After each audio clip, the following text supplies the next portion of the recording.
everybody, and welcome. It's time for Fightsticks and Flashkicks number 67.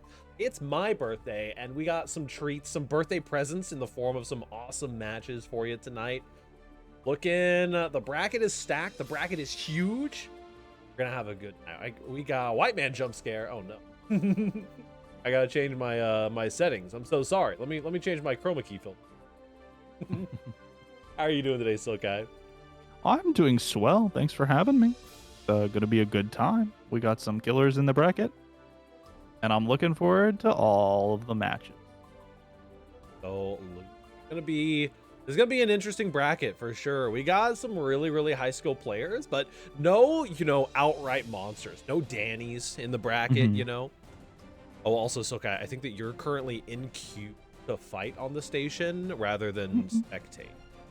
No, I was on spectate, but I can go back on. I saw the little one above your eye, so I was like, I don't know what the... No, nope. I've got an eye. We both have eyes. Pair of eyes staring at me. Actually, kind of creepy. That'll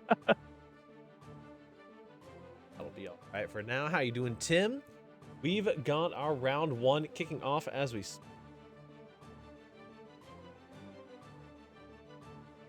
Perfect. Couple DQs coming in. Ice Car 78 repping the May. A Crab clan tag. And Mr. Borif, a Johnny player from the band, sir. We got the John. Old Johnny. The Johnny backdash. Johnny is a wonderful character. Mr. Borif is such a believer. You can catch Mr. Borif over in the band server, hyping up Johnny to the ends of the earth. I mean, have you seen Johnny? He's hated by the god of failure, obviously. Like, you gotta hype him up. Like, you physically cannot, like, downplay Johnny. Borif. Ice Car 70. See how this goes. Don't get to see a lot of May lately. May has kind of become a very niche character overall. Okay, there it is.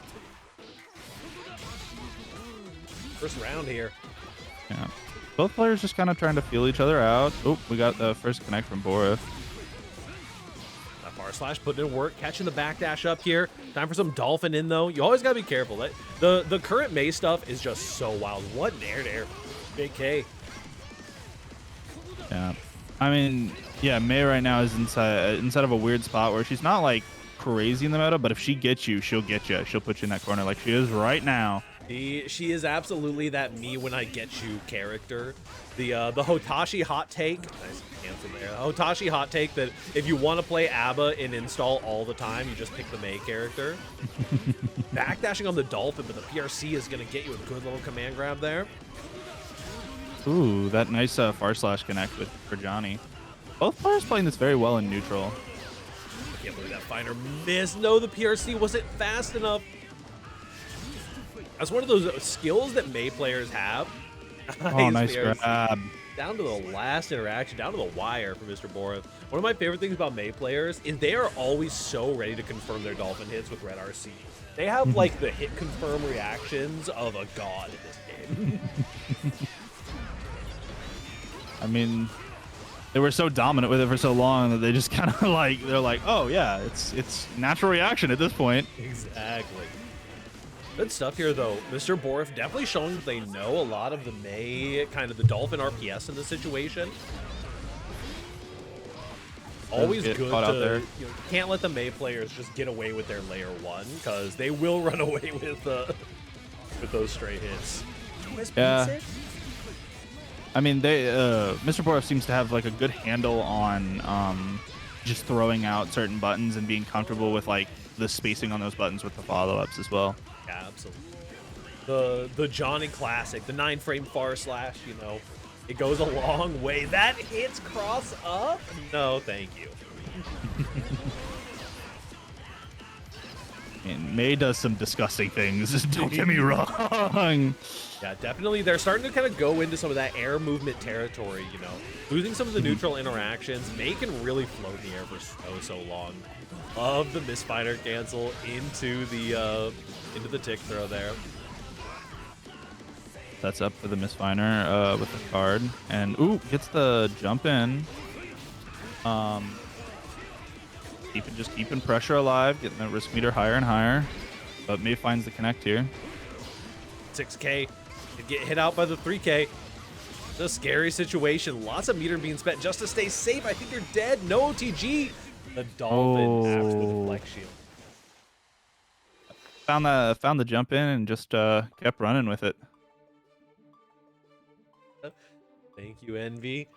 Good stuff. Round 1. First blood for the bracket going to Icecar 78. But I mean, Mr. Borf showing that they can really put the pressure on if need be, and that they should not be rifled with. Yeah, absolutely. The May is pretty scary. I'm interested to see if we got any of the the dolphin hop shenanigans. May has some really wild, like, it's a 50-50 safe jump on both sides, and then also it's like a 50-50 high-low after that. Oh, just some nice opening pressure from Borif. Gets a couple of grabs with the pressure from card, and then resets into the card to get more damage. Very nice. Yeah, ooh, and really. a nice super here.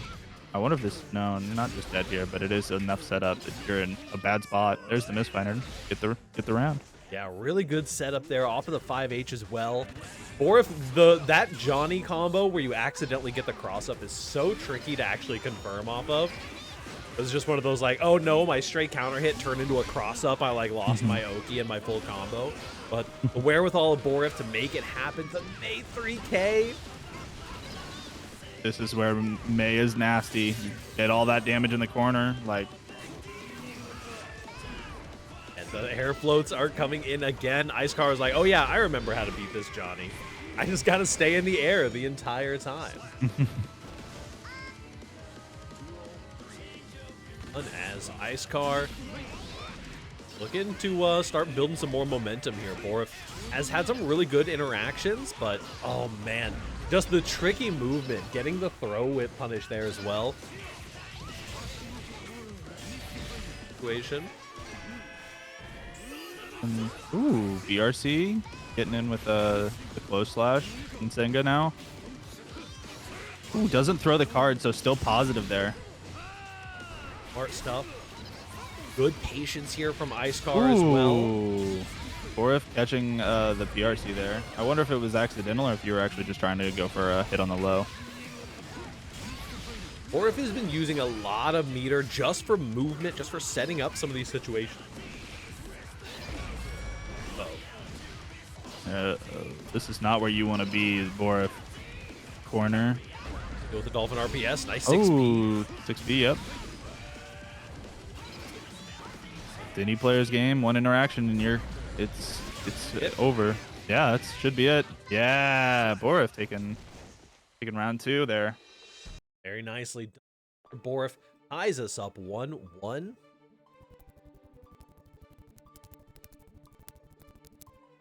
Beautiful. Brackets start to shake out a little bit as well. Mm-hmm. Mosh. And on to game 3 here.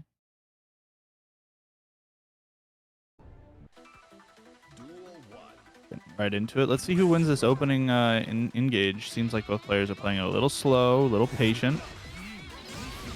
Ooh, but Borif just finding the edge there. Yeah, that misfiner interaction, we've seen it a couple of times, the misfiner, or even the dashback misfiner, catching the Dolphin approach. That timing is so tight, and honestly, that's kind of how Johnny feels like he should play in a lot of matchups. Unfortunately, a lot of characters are a little bit too fast and just don't care about that misfiner interaction. Ooh, that Mr. Dolphin catch was clean. Oh, the red RC push you into the corner. This is not where you want to be. Yeah, really smart to go for the reset here. The wall's going to be pretty unhealthy. Thank you, Gensei. Ooh, what a cross up. Look at this on this. Okay, coming in, does manage to find it on the far slash again. It's just so movement heavy and so, this is a neutral player's game right now. Mei is trying so hard to do the Mei thing and find the right neutral skips, and Borov is just like, no, we're going in here. I mean, Johnny loves that neutral position, right? Like that's where he really shines. And Mei's like, I don't like neutral. Don't leave me in neutral. Please take me out of neutral. Bit of a combo drop in the corner here. Worry about this one. Burst though. He's in a fine spot. Can catch it there. There's a far slash into a card reset, setting up a lot of damage, a lot of good setups here. There's the grab with the red RC. That should just be death. Absolutely going down on that one. And Mr. Boris showing again, you know, you're only minus if you read the frame data. You're minus what, 14 off of that finer right there, and you just hit far slash afterwards and somehow catch Dolphin. That incredible guild. You can just be minus 14 in their face and still hit the funny far slash button and somehow win out. You're only minus if the opponent knows that you're minus. Get right back into it here. It's set point for Borif. They win this one. Good grab from Icecar. Yeah, that's a really good starter as well. Burning that burst early. Ooh, good catch with the air piece. Are looking a little bit locked in here. Want to play maybe a little bit more of a grounded game. The aerial movement was doing a lot for them, but Borif was starting to lock it in with a red RC. I think that you're going to be going down here. The Mei B and B doesn't quite find it. I was a little surprised we didn't see the wild assault there from Icecar pushing the corner. Maybe just not comfortable with that spacing. Yeah, very fair. Scenario off of the Spiner again jumping. Icecar does not want to be getting caught in these throw loops. Ooh, a nice Insenga. They're starting to mix in the Insengas, which we haven't really seen much from Borif. It is a little bit of layer 2 action, you know, changing up the playstyle. BRC. Ooh, BRC into grab with a red RC right after. Wow. Talk about meter usage. Not afraid to send it on these RCs. The finer forward gets caught by the 3K. This is not going to be the most damage in the world. 3K is not Mei's ideal starter. This, however. A little bit of extra damage. Back to the neutral space where Johnny thrives, though. Action is all you need. The 3K, just 3K again, the stun dipper. Oh, the grab. Just like that. You know, game 1, we don't often see game 5s in our round 1 matches, but today we get one. Both players playing really well, really smart, playing to their character strengths, and just trying to find the holes and playing calculated. It's nice to see.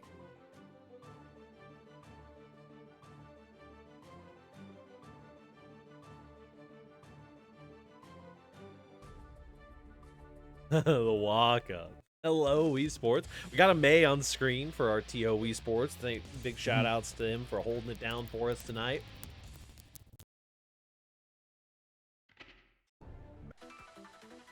Game 5, Icecar versus Borif. Last season's top tier versus this season's bottom tier, question mark?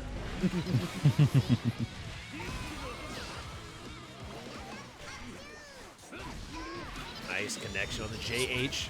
Such a tricky button to play around. Good jump out, though, from Borif. Ooh, JK. Nice. This is going to be some serious damage. And carry straight to the corner. Really good routing from Borif as well. Ooh. A little Mei stun dipper. You know, interestingly, Borif could almost, with the amount of time that Icecar is spending in the air and at the really high, like, double jump levels, Borif could almost justify an air P finer. Like, I think that would maybe be the humanity's first actual use of an air P finer, but that upwards angle might be enough to actually catch some of this awkward air movement. And if you can get him on the ground, it doesn't really matter, though. Looks like Borif is kind of finding a stride. Oh, I spoke too soon. I spoke too soon. Oh no, super through the wall though. Yeah. Oh, wanted the air throw so bad. The backdash on the throw and gets the punish. Gonna get some nice damage here. A good setup with the guard crush. Oh, the red RC though. Are you just dead? Quite. Could have spent meter to secure. YRC comes in. YRC.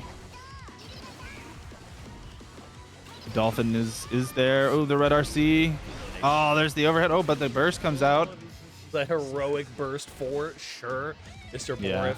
Fortunately going to be down the burst. Icecar holding onto their burst through dire straits last round. Ooh, good 6P coming in with a low misfiner. Try to find something. Another 6K. Just holding things down in the corner. The JH connects on the jump out though. Ooh, a YRC. That was a weird spacing for YRC. It didn't actually do much. I'm surprised it was a YRC. Yeah, that did not feel like a YRC in the works. That looked like it was probably going to be trying to be a dash forward BRC or something along those lines. Trying to catch anything here. There's the tick throw. Positive meter for Icecar, though, is going to mean they take less damage, build more meter. Could be a scary situation. There's the burst. Or if I had to use it here, or kind of the last end. Oh. The misfiner hurt box comes out to play. Icecar 70-2.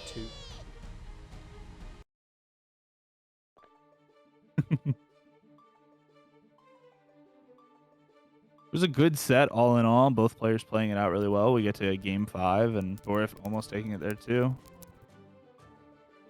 Not Ponchers. Texas's own versus Python. Ooh. Now, I don't know much about Python X, but I think from what I've seen with them in the Discord, they may be a bed player.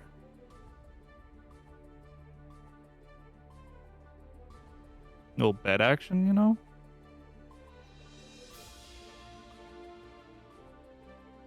Bedman against the Hello, Gusto Peleado. Borif, that is a-okay. You fought for your life in that one. A round 1, game 5 is a wild place to be.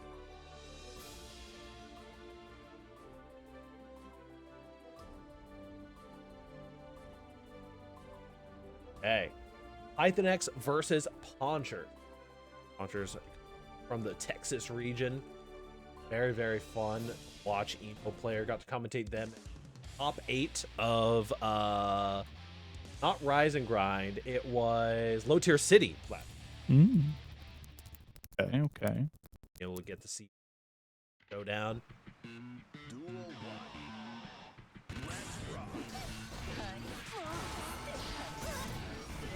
Round 2 is underway. Early burst out from Python X. Understandable. Ooh. The Eno, you never know when you get hit by Eno if it might be the last time. Yeah. I'm honestly not sure who this matchup's favored for. I don't see much Bedman, so like I'm not sure if Eno's more favored here or if Bedman is.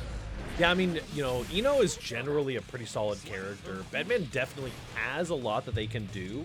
One of the players in the bracket, Aegis, can really show off a lot of what Bedman can do. You can keep someone locked down in the corner as Bedman for an absurd amount of time. As we see here, the neutral interactions are struggling a little bit. Monsters with that consistency on the Eno. The 2P confirm into the wall break. Ooh, the dry wild assault coming in from Python X though. Wow, finds the cross up as well. You don't expect Eno to cross you up very much. No matter how strong the vortex is, you are usually just looking at the high lows and trying to fuzzy it. When the cross up comes through, you're like, oh, well, all right. All right, I got GG's, I guess. Launchers.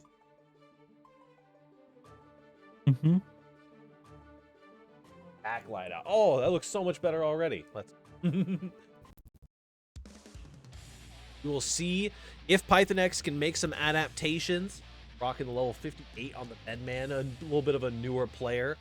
Fortunately, it does happen on occasion, but we will get to see the adaptations can definitely come in. There's some really interesting gaps in pressure nowadays. Mad Love Agitado is such a cool move and has done so much for Ino, along with Wild Assault on her like consistency.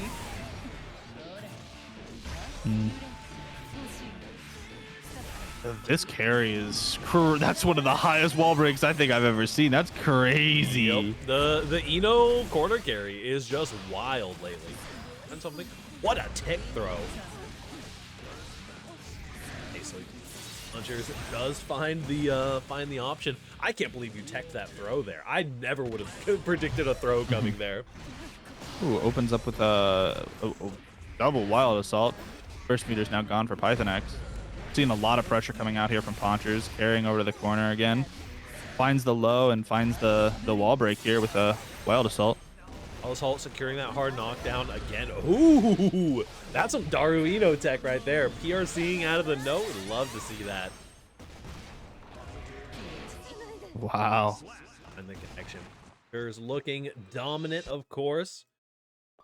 They are one of our top seed players for the evening. Very, very scary play.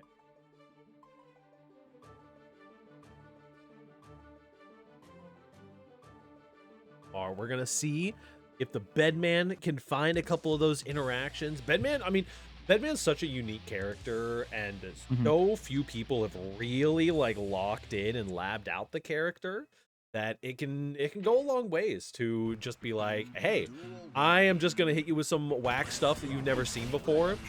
Gonna use some of our error 6Es. Careful, you're super negative on that one. Ooh, gets a good air fireball.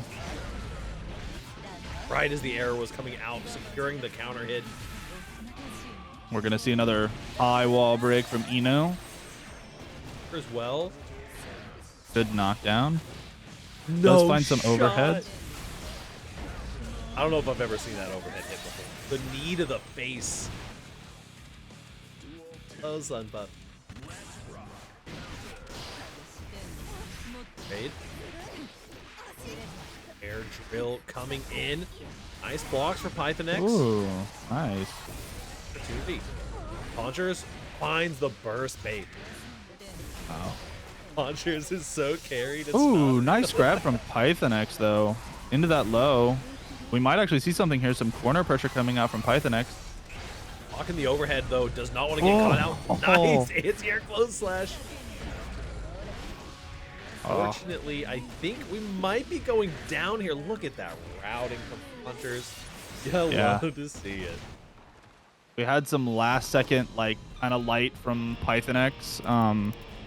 I mean, the Ponchers just look so dominant just from the start. Solid player with a really strong Ino.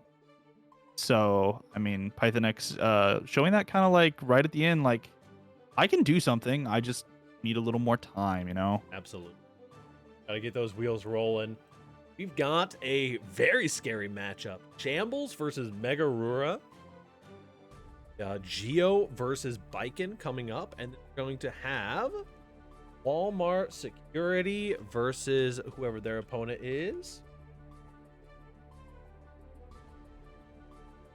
And the room code is going to be 000117. Shambles, one of the Giovanna goats. This I think is, for me, one of the most contentious kind of matches. Well, the way that seeding usually works is there's two of the people who are seeded like just outside of top 8 who are going to end up having to go up and fight the seed. So they have to fight each other, and then they move on to fight the first. In this case, I believe that Winty is DQ'd for the evening. They may be able to sneak themselves into essentially being first seed themselves after coming off. Got our 16th and 17th seed. Both of these players very, very strong. Both good top 8 contenders.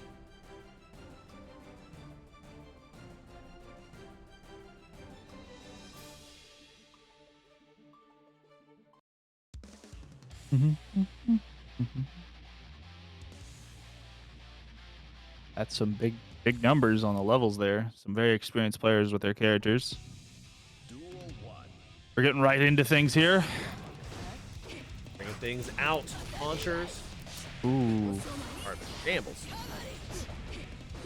Shambles does find first damage, but both players just kind of not able to follow up much here. We get a knockdown from the throw into some nice corner pressure from Gio. Another throw. Keeps following it up, but drops it here. So we Megurura will see some. Oh, follow back up with Shambles. Shambles is going to catch with the red RC, and it's round one. Using the flip kick as a gap closer there to catch the shimmy at full speed.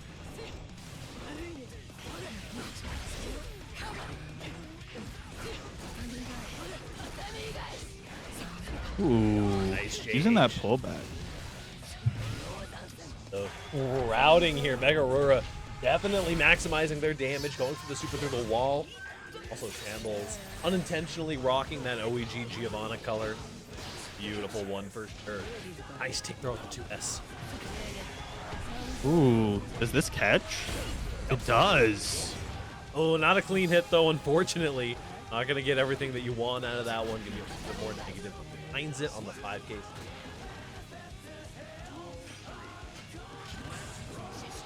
I mean, honestly, that super just looks like one of those answers to try to get you out of the pressure, right? Yeah, it is one of the, it's one of the actual Testament 6P privilege moments that I'll never argue against, is that Testament can 6P that off of the 5H string. What a parry. Oh, unfortunately, the tether is going to change your trajectory just a little bit. For the advantage. Shambles, don't lose, old man. Getting into game 2. Megurura managed to bring it out on the first game for sure. We're going to see what adaptation. I mean, honestly, bike and tether is so prevalent in biking game, and you really have to not only take into account the mix-ups that biking can get off of the tether, but you got to take into account your own neutral play while on the tether. You can start pulling out some mix of your own potentially if you manage to block the first hit. Oh, the red RC. Oh, drops it, unfortunately. But still keeping the pressure alive. Shambles here, looking to be inside of a good spot, but both players now back to neutral. 5P checks on the approach, and the parry is always right there, ready to rock. You can tell Shambles is scared to even do some of their basic Gatlings because they know the parry is getting in. Oh. Great hits to fall there, unfortunately, but great for Megurura, though. Coming in, now you're in the corner, getting reset. Ari will be very negative off of that, but Red RC is going to keep you safe, and this is some bike and breath right here. That wrist meter was completely full, but now it's Gio's turn. Great grab. Ooh, right into the overhead. Gonna keep it going. Huge. Oh, burst caught by the red RC. Surely you don't kill. Let the combo end. Very nicely done. The JH into E. They were looking for that kill. I don't blame them, honestly. That was a scary situation. Mm-hmm.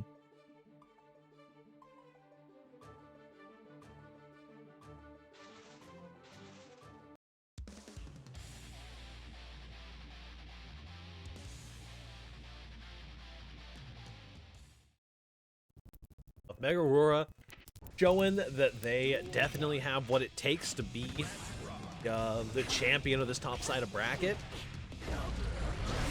See what Shambles can make happen.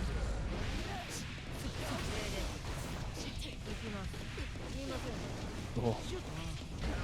I mean, Shambles definitely not going down without a fight here. Getting some nice pressure pickups. Oh man, cannot speak. But Megurura just answering so well. Ooh, both players with BRCs there. Just throwing out what you can, trying to find that one hit to project yourself forward. Comes out the burst from Shambles. There comes more pressure from. Oh, The tethered. that was. Yeah.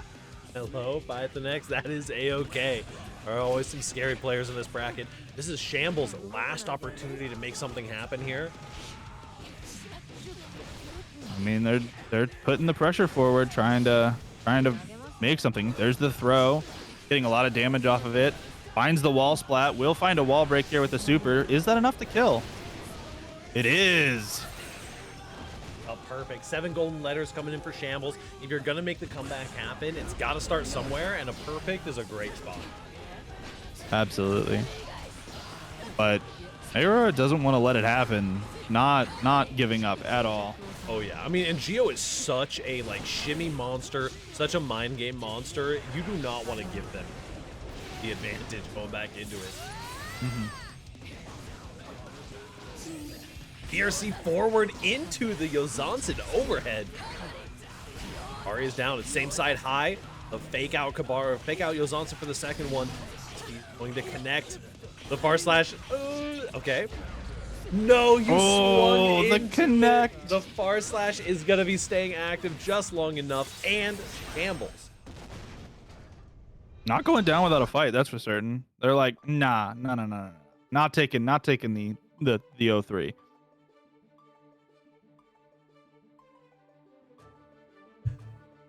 You're gonna have to work a little harder than that. Yeah, absolutely. Yeah. We're gonna have to make some adaptations, and Giovanna can be such a good adaptation character. You know, the players are almost always like neutral monsters. You love the shimmy, you love the fast moves, love the whiff punishes. That is not a spot you want to be caught mashing. Very wise burst on that one. Giovanna, in case you haven't noticed, does a little bit of damage this match. That's for certain. I mean, with the new-ish move, is definitely helped her character improve, getting through some things that she wasn't as good as getting through with before.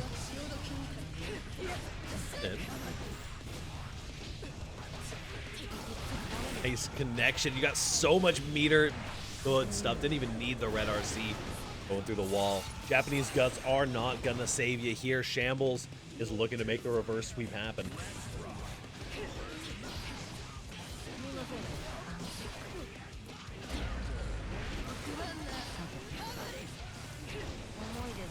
Ooh, the 6P, good air stall there. And to evolve the neutral. This far slash, I don't think I've ever seen Geo far slash put in this much. This is the MVP far slash of the set. Absolutely. Action. Shambles has just turned it all the way around, right? Like 180'd this game to their favor. Now it's 2-2 for both players, right? Yep, 2-2. We're going game straight 5. game 5. Lots of game 5s already tonight. We got gamers. Yeah.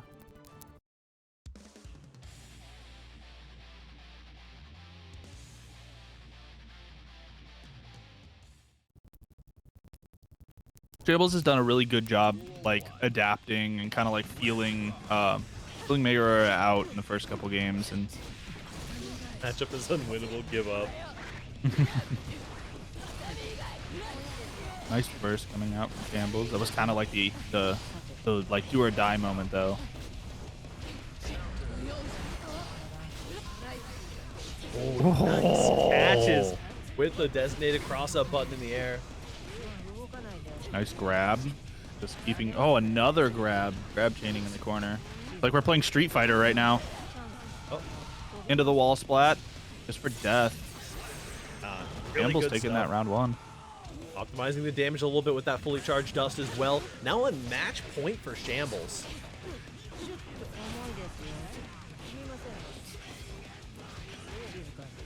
Definitely got to be a little bit more sweat on your back now if you're Megara. Definitely. JS does connect, though. This is a really good starter for the Viking. Yep, lots of damage. You are going to get that hard knockdown with the Wild Assault. Ooh, straight into the throw to follow it up as well. The cross up. Really ambiguous cross up. Hold on to the burst. No hero bursting required here. Lycan still at 50%, but now we're in a final stock. First to one situation. Oh, the multi-hitting move finds a connection again on the 2S. And does find the hard knockdown through the Wild Assault. Ave. Not gonna connect, not get the guard crush either. The cross up lands, immediately bursted out. 2S is unblockable. Oh, the throw. They're dead. The Wild Assault or the Red RC comes in, and you're gonna wall splat here to death. Ooh, okay. Oh, that scared me. I thought that the I did not think that Wild Assault was gonna get enough damage. I thought you had to super there, but Shambles knows a character better than me. Weirdly, I don't know how that happened. 3-2 over Mega Aurora. That is some beautiful stuff. Both players just, really playing that well. Really just filling each other out. Mega Aurora having that like early advantage and like keeping the pressure like kind of alive. And then Shambles reacting really well and adjusting and finally finding like a stride to be able to win that match was really impressive, really fun to watch.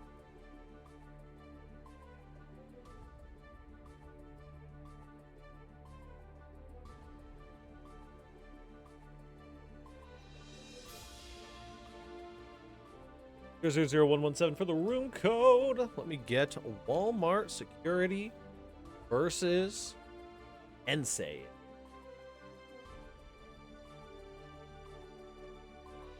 Heard both these names before. Not sure what. I mean, I can see that Walmart Security is a Faust aficionado, looking to play the Faust. Do we know what Kensei plays? Kensei is a Kai player, one of the goats, a frequent top 8er as well.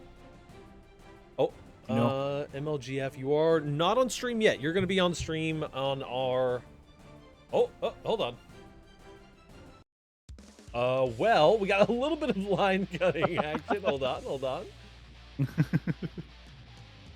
They're just doing a quick button check. Don't worry. Y'all, they were thirsty for it. We've got MLGF. We'll go ahead and send the set versus Ponchers. Ponchers back on stream already. Very rapid reapproach to stream, huh? Oh. Every time you cut to the shield, there's a very quiet crackling. Like, stun it. Is this supposed to be fire? Yes, it is. Security is Ponchers? No. This is MLGF versus Ponchers.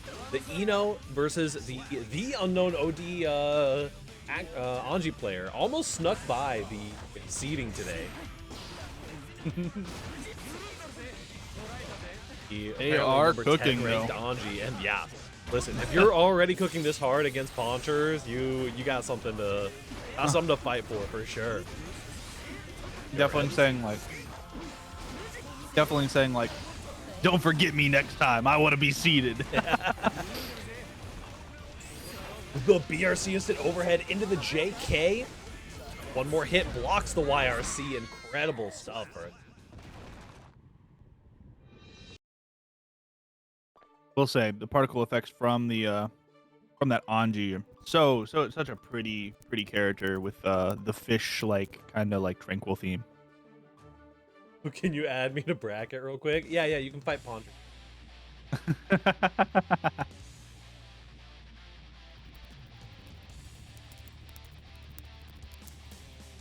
Oh, MLGF and Ponchers. A little late, but it's alright.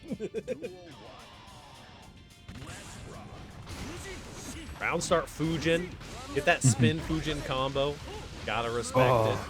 Found the low to find the pickup there. Both players now just playing that neutral, trying to like get the other person to throw a button, but Anji does find it there. Yeah, showing the overhead and fast RCing into the low there. Taking advantage of how good Poncher's reactions are on the fuzzy. Oh. Into the super for the wall break. Is it enough to kill? Not enough. Pixel. Whoa! Talk about a pixel of health left, though. Not a position you want to be in, as Ponchers will take that overhead to die. I was gonna say, gotta be rocking those FDs. Don't want to be getting chipped out by the random Fujin. The spin? Oh my gosh. The landing animation of the dive kick was low enough that 5P didn't connect. 5P is a wild button. Ponchers showing some adaptation with the character already. Finding that corner pressure. Ooh, the 5P for the pickup there. And then knocks into the wall for the wild assault coming through. For that hard knockdown. Oh, grab for the round. Nice job. Going in. Gotta be careful. Always gotta be patient in playing out around those parries as well. Rose. The Ino has so much forward momentum. Deflect, she'll just not get you where you need a lot of the time.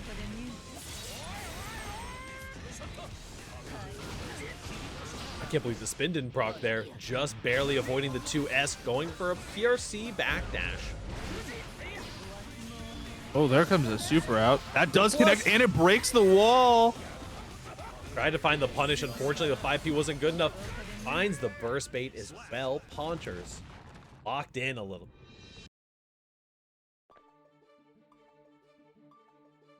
That's crazy. Really good stuff as Ponchers gets a little bit more of the download for the matchup. Showing that they may be down, but they are certainly not out Not yet. out.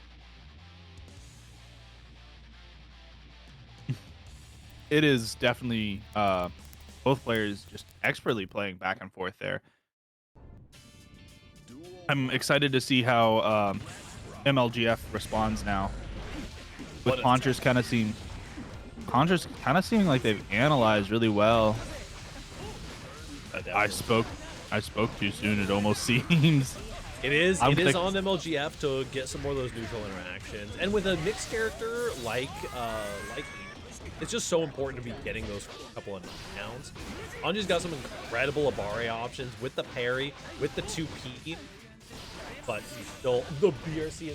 And again, it's really just going to come down to whichever player is on offense has the game at this point. Yeah. They both kind of want to keep that on button, right? And don't want to let up. Comes the burst.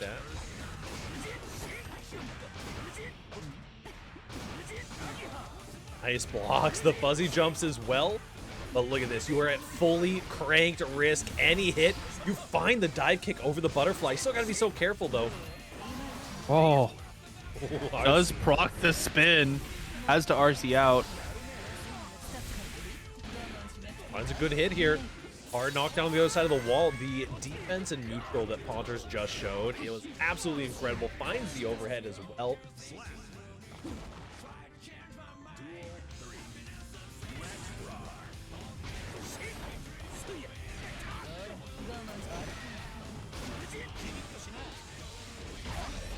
We are finding some nice Ponchers is finding some nice damage here. Gets the wall break. No knockdown though.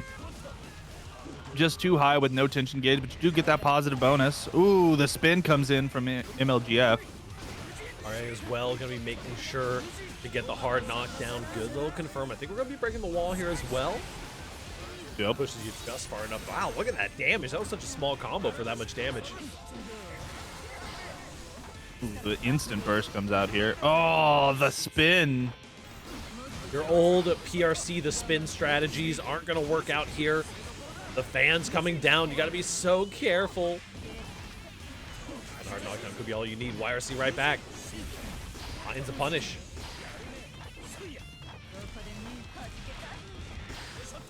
The horizontal chemical love, but it is on MLGF round number 3. Ponchers putting up some good offense there. Really forcing MLGF to, set those like PRCs and or the Y using really making him play like more defensively and like try to catch you more than anything else.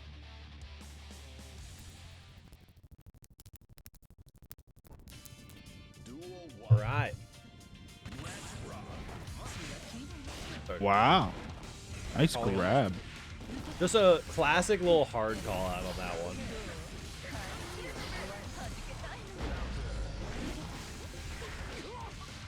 Oh, just so dominant from Ponchers here. Getting that wall splat and finding the wall crack too. Will get the hard knockdown, so has that positive. Oh, but the punches come through. But you're just not in a good spot. Did try to call out that that spin again for the grab. Try to call it the spin, but fast canceled into the fan to break the throw. YRC here does find the 2K2D afterwards. Ponchers trying to bring us to another game 5 for the evening. And then looking like they're doing a very exceptional job of getting there. Absolutely. Got a decent number of real strong Anji players in the Texas region, so Ponchers is no stranger to this matchup. And look at his blocks. Instant punish when the G comes out. We are going to get a wall splat off. No, we're not.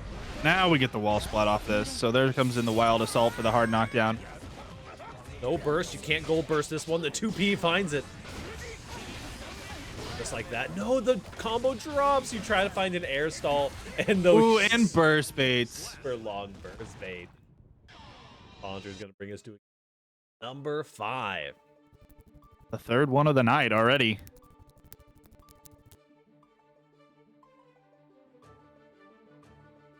Oh.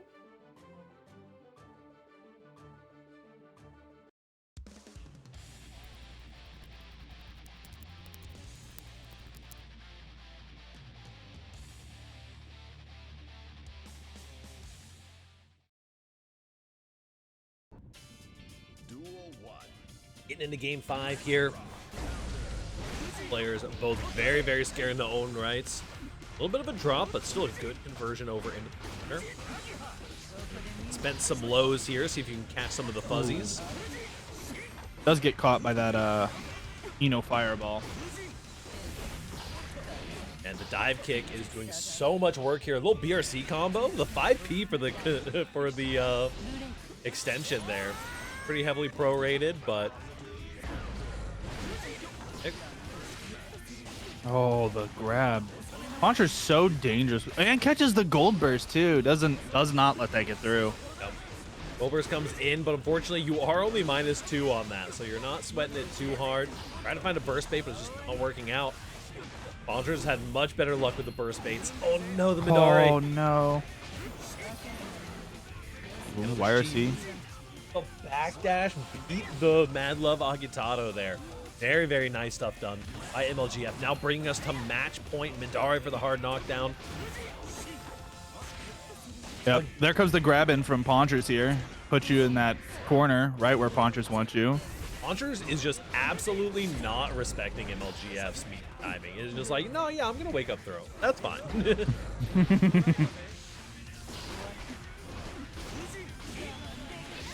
What a reversal. Really good stuff. There is a little gap there.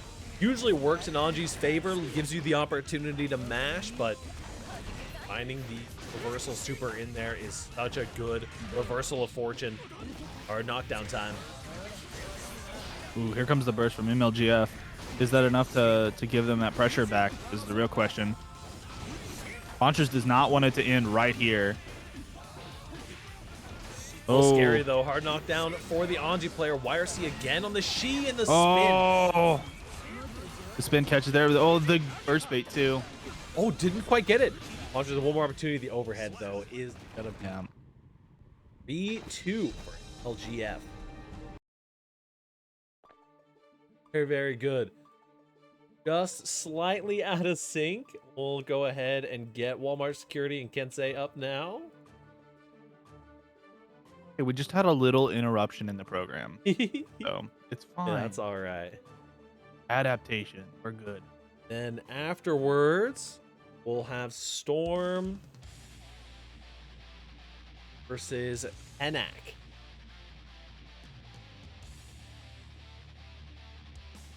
Faust versus Kai. Definitely. Kensei, please win. I don't want to fight.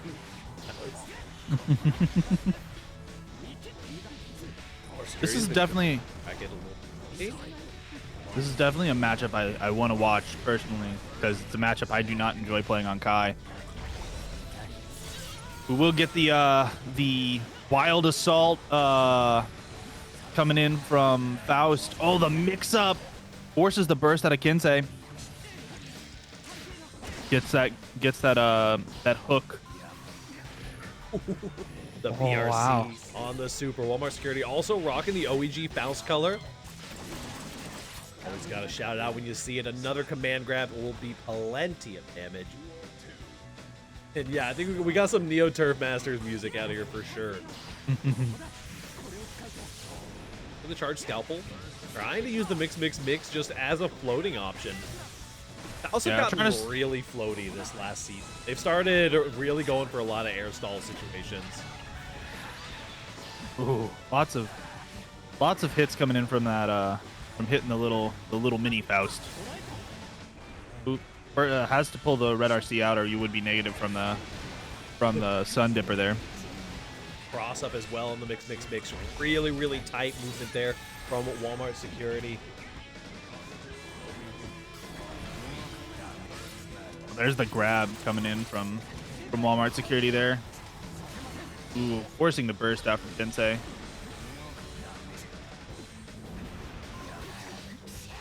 Ace the lows. The Meteor is here. Oh, basically guaranteed 50-50 Walmart Security taking first blood for this. Yeah. Matchup is definitely not easy for Kai. Kai struggles in this matchup for sure. Kinsei playing it well and definitely has like spacings and is finding what is needed, just not quite edging it out yet.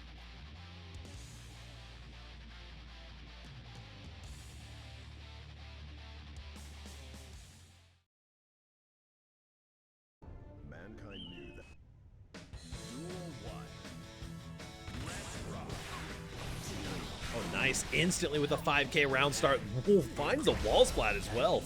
Into the hard knockdown. Walmart Security is not messing around. Get those candles out of the bag. You are not walking out of the store without paying for them. Us, a little high-low mix. I'd be super careful. That mix is negative, but if they space it just right, they can actually be, I think, up to +2 on that. Kinsei just holding on to the burst right here. Health is a little low. Will get hit out by that overhead, called the overhead scalpel. The 7 golden letters coming in for Walmart Security. Definitely showing they got the knowledge on this Kai matchup. Ooh, we get a wall splat into a wild assault from the Kai. Kinsei, like, not gonna let it go down this easy.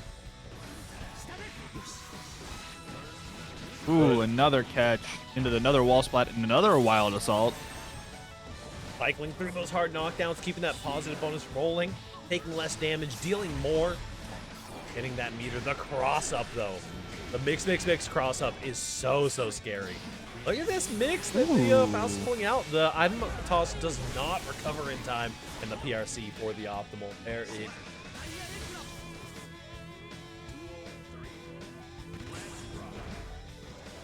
Live on 2P. Ooh, the 5K into the 2D. The fireball, make sure that thing stays on the screen as long as possible. Ooh, whiffs the grab, so PRC. Good idea to PRC there. That would definitely have been a big punish. Bomb wars are here. Gonna be using it the opportunity to get a couple more items. Get that HP back above the orange threshold. Keeper's in. Oh no, you fell on the banana. Ooh, that bomb's gonna hit too. Ooh, that catches. Both players actually. Scary situation. Ooh, the DP. The DP coming in and taking game 2. Other close match in the wings for. You know, we talking about adjustments there. Kinsei definitely adjusting very well and putting in that pressure and putting in well-timed supers and well-timed hits just to keep pressure alive. Though the one round where they went through the wall twice with the wall splats.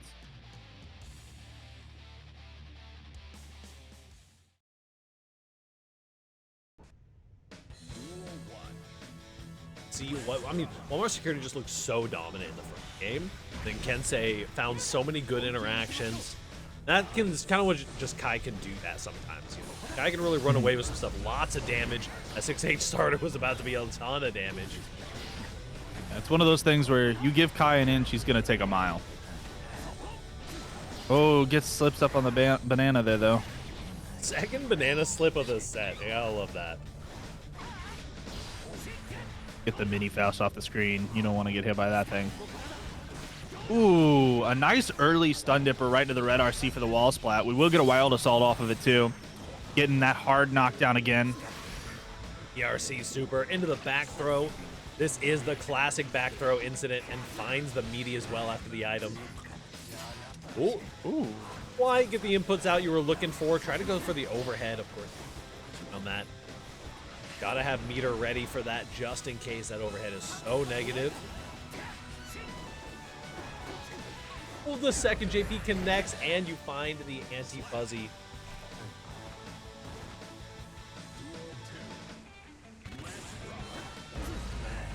Oh. It again. Walmart Security might have found a anti-fuzzy routing that's really going to work for him. Back into the trumpet. Definitely happy to have that. Some free plus frames. Oh, drops. Trade with the fireball at least. Oh, wow. Huge read on the command grab. Gets the double 2-1-4K. Oh, I love that scum dipper right into the red RC. Absolutely. That wall splat's super nasty. Good stuff. Finding a burst out here. Walmart Security definitely wants to make something happen. The little bit of a heroic burst, but oh yeah, that's gonna be a frame trap that will for sure. The PRC to enter to get close in that gap was really nice on the part of Kensei. Sure. Back's gonna be putting in some work. Walmart Security playing really floaty, really cool to see how floaty a character like Faust is. Lots of multi-hitting overheads as well. Almost doing some like high pressure with with the JPs.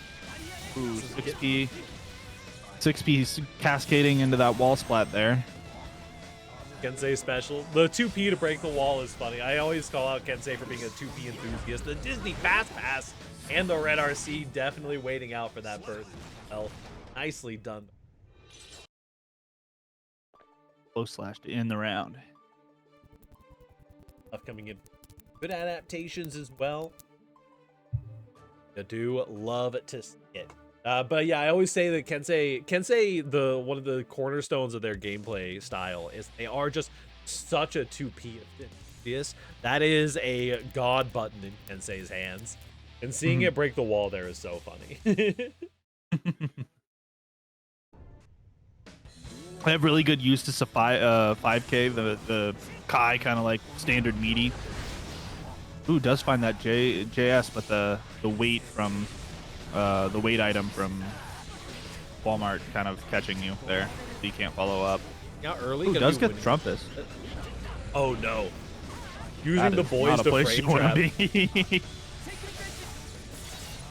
Edge gonna maximize the damage. Ride the lightning damage, unfortunately, does not cut it anymore. Locks the mix. And finds the punish as well. Red RC, Kensei is looking to seal the deep right here.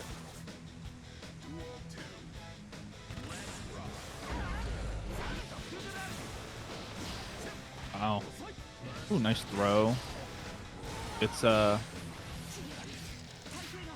good response from Walmart Security here. Throws an item, gets the mix. It's a trumpet, so you're gonna get some nice plus frames here. Gets a few more items thrown. Does use the scarecrow to get in. Ooh, but does pick up his own afro.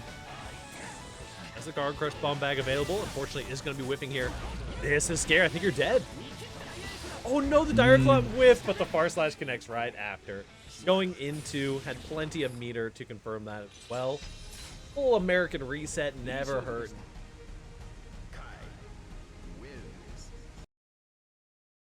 A 3-1 after such a dominant performance in game.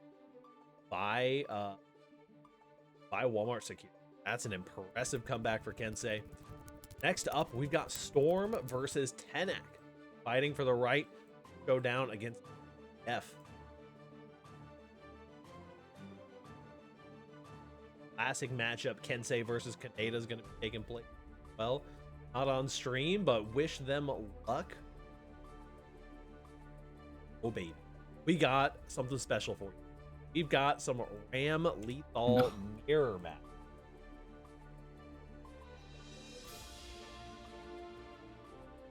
So who's got the advantage? Rebathal or Rebathal? This is a 9-1 matchup I ever saw. Yeah. Ramathal definitely has this, you know. Righty. Representing Bark and SJS. A windshield wiper round start. You don't get to see a lot of Rams in general. Sad that they ended up having to fight each other relatively early in the bracket, but always good to see some Ramathal cooking. Character has been very strong for her whole life cycle. Every now and then I gaslight myself into thinking that Ramathal is like not that crazy a character, and then I see some stuff that she can do. I thought you were gonna say then I fight them, and then I remember why. We'll get that hard knockdown with the super there for Storm. Ooh, a nice Rekka coming out from Tinerac. Ooh, and dodges the reaction super on Wake Up. So Storm does find round 1 there.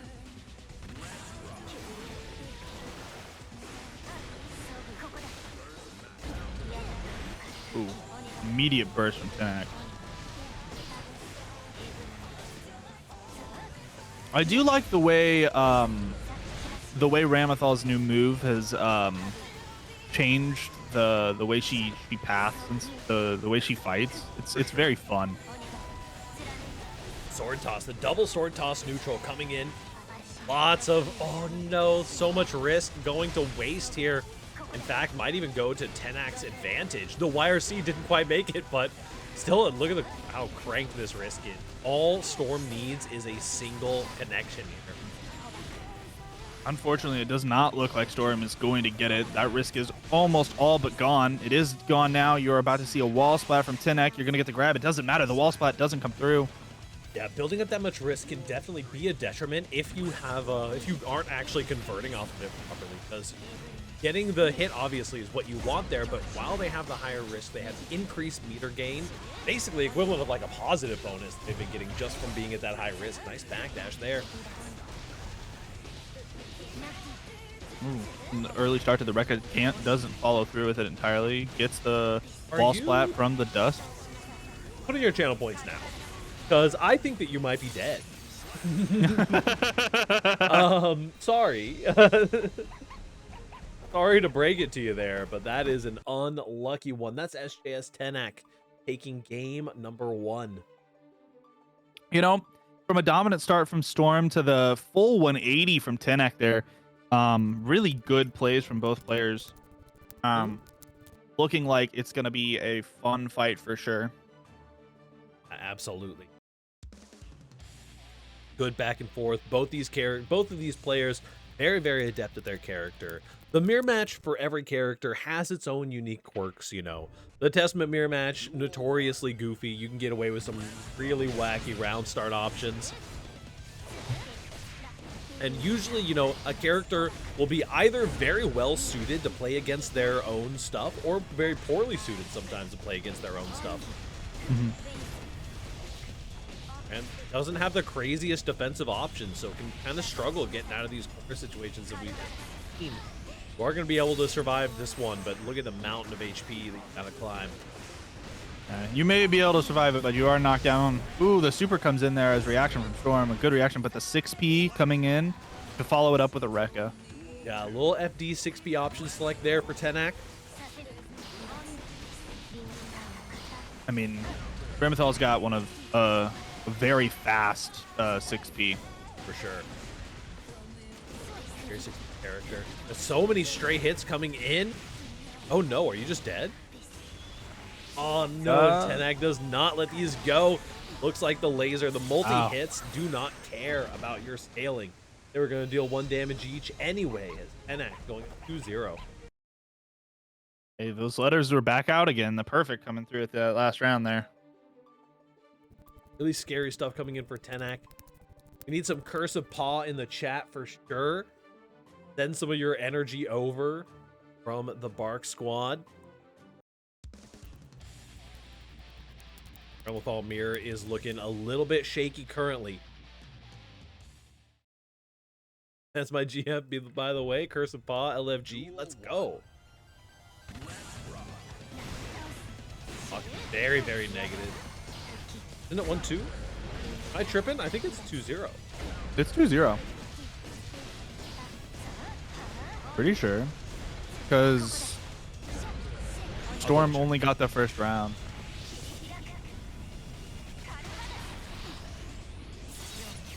Oh, it's round 4 in the this is winner's round 4. Yeah. Yeah. Round 4 in the bracket. Yeah, you're good. I mean, Storm, dominant start, maybe making it 1-2. Absolutely. Don't want to curse anything, you know? Oh man, the windshield wipers. Just barely missing. What a 6P for Tenak. Kara sword toss. I'm a simple man. I see Kara's. I'm a happy camper. Wild assault through the wall for a little hard knockdown. Ram's safe jump is such a scary thing to deal with. Just goes for a run up close slash. I think you're dead. Positive bonus. Can I just say real quick, Ram built 100 meters that little. If I had an instant replay button, I would instant replay that just to focus on that meter. That was an insane amount of meter gain. Oh. Ooh, burst baited that too. A wall. Good selection of high damage supers. This is a scary situation for Storm. Little Cursive Paw energy. No, gets caught jumping on the sword. Ram says, "Say yes, ma'am. I will be up back." Tenak just dominating right here. Done. Here, we've got 2 more matches for you before we top 8. We have Nub versus Sergeant Frogger first, and then we're gonna have Zaftig versus Orc Link. 00117 is the room code. Exciting stuff. Like the Sergeant Frogger. Oh, Mike is fine. You okay? Check. Check 1, 2. Hello. Good. Good. So we got an Elfelt on Sergeant Frogger. Thank you so much for follow. Yeah, Sergeant Frogger was top 8 last week. Love has been seen in a number of top 8s throughout the FNF's lifestyle as well. Oh, I forgot to change the 1v1 redeem. I'm so sorry about that. We had a little 1v1 event. Looks like you got the 1v1 Pariah on stream right now. Brackets, okay. Brackets no longer a thing. You just gotta get on the station, man. Yeah. Mixed up when we're on break here for top 8. Now it is time for Nub on the Kai. Pull up. Sounds like an EC10 kind of moment right there. Sergeant Frogger versus Nub. Winners round 5.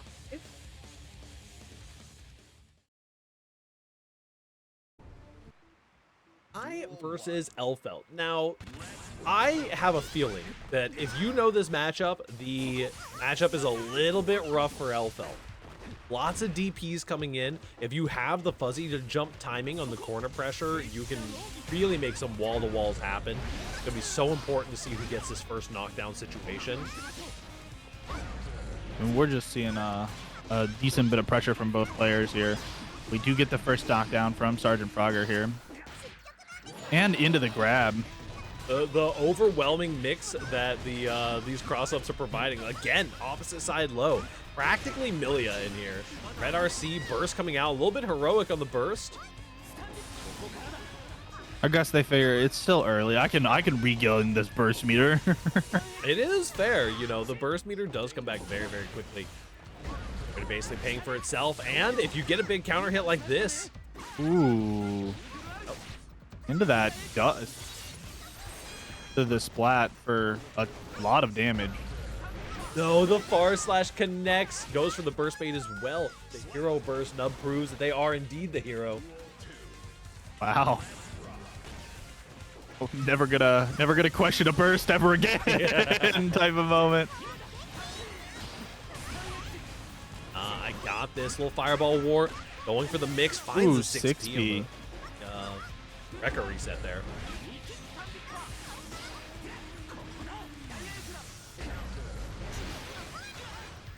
Does find the way out, Sergeant Frogger.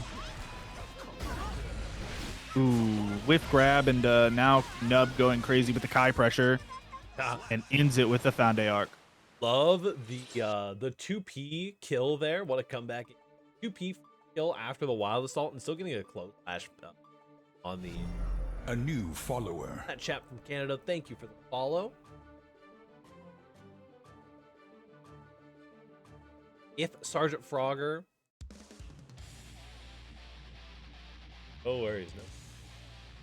It happens in the FGC a lot. You're just clicking the go live announcement on Twitter or in the Discord when you're watching the bracket, and it's like, yeah, I definitely follow this person. Oh, apparently not. We're gonna see who can come out on top here. Sergeant Frogger, game 2 versus Nub.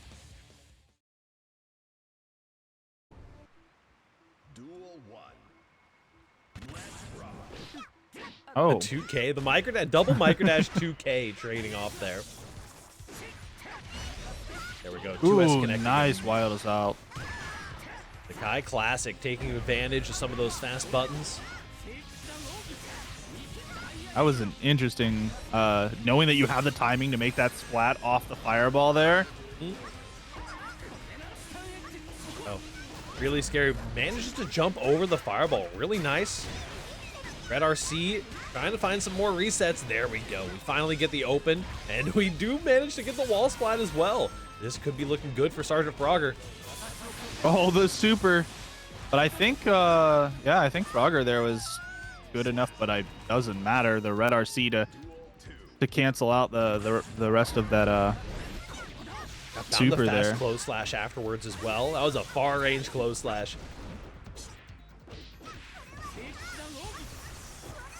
Well, Frogger needs to find a knockdown so they can get some of this mix going.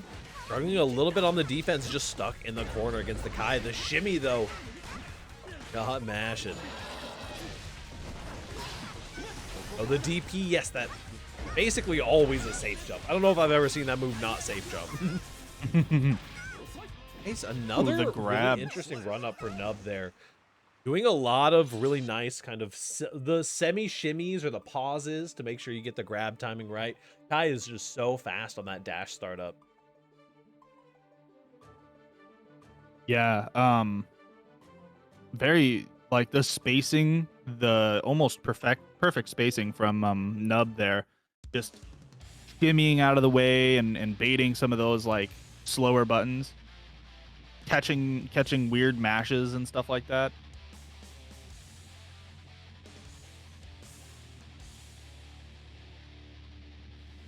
Currently 2-0, but we know Sergeant Frogger's got it in them. Definitely want to, I mean, if you can qualify for top 8 on the winner's side, it is a happy place. I may even say the happiest place on earth. We'll see if Nub, the Disney Fast Pass, will work for them this time around. Trying to go for an early burst bait. Or just the Danny Classic.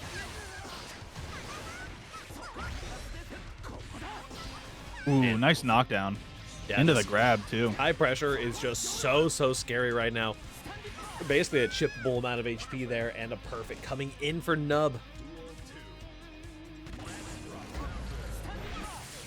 Ooh, nice. R slash into the opener. Hey, here we go. This is Sorry, exactly Frogger. what Frogger needs here. Getting the reset. It's time for some mix and some tricky movement. I can't believe that comboed. Doing the Rekka into the super here. Who is this? Sin Kisuke? Frogger's finding the fighting back here. Going for the lows, the red RC, and this should be able to find a kill. Super through the wall once again. Beautiful. Nub's burst meter is almost refilled here. Speaking of it, and it shall appear. I love the blocks on these fireballs as well. Sergeant Frogger is not getting away with anything on these fireballs. Well, he is getting away with things on that far slash, though. For sure. Oh, the 2H to go under the Fuja arc. The Disney Fast Pass comes in. We're looking for the burst bait. Thank you, Ronnie, on the Bobby with the raid. Here we go. One more hit is all you need, and the fireball is going to be plenty. Meet RJ, aka Robbie on the Bobby, the passionate Sin player from Chicago who's not afraid to get loud and a little toxic while dominating Guilty Gear Strive. They've been on a wild ride from turning runs to FPS fun with a side of e-dating drama and Hades no mic runs. Whether it's a high-stakes match or just chilling post-job, RJ's streams are always full of energy and surprises. Frogger's going to be going down there 3-0 to Nub. Mm-hmm. Oh, we're getting right into Pork Laser versus Mike Saftig. This is a great match for Mike Saftig, tried and true member of the FNF community, rocking the ABBA lately, really sticking it out with the ABBA.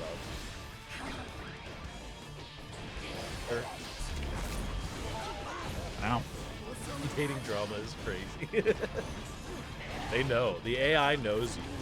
Oh yeah, the mask off unfortunately going to be dropping this combo for you. You don't even have to worry about Not dropping. very long though. There we go. Getting a lot of resource back into the install state. Very interesting to see the you turn off the install because you know you have the time while you're in that wall splat to then do the super. Yep. Now the resource, I mean the last thing that you want is being forced out of the install. Mask off is really, really not an advantageous situation to be in.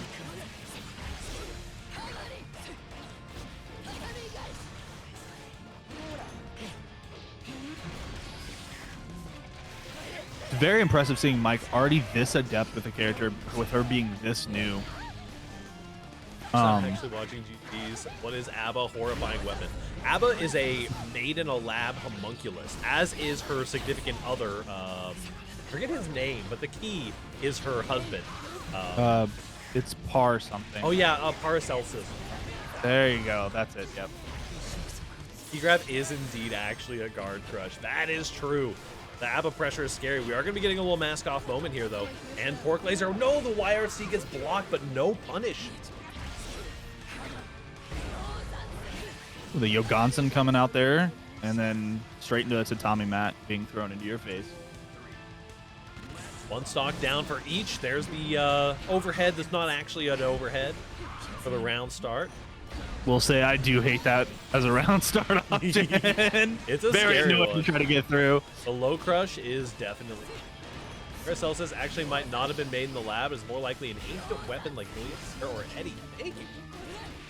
Or Guilty Gear lore expert.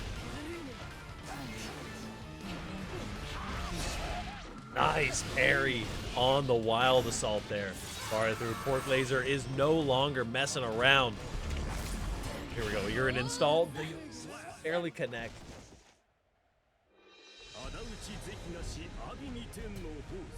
First round. I mean, you kind of need a bunch of videos for Guilty Gear lore. Guilty Gear lore is a whole trip. You can watch a 6-hour video and it just covers like the main story, and then you just completely miss out on stuff. No. The 6-hour video just covers Strive, not to mention the other like 80 games before Strive. There's some really good videos out there. It's a trip. Duel 1.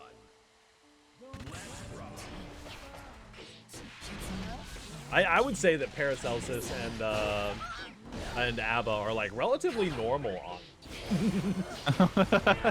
Nice. A little run up DP and gonna be getting the confirm. Tries to find a burst bait.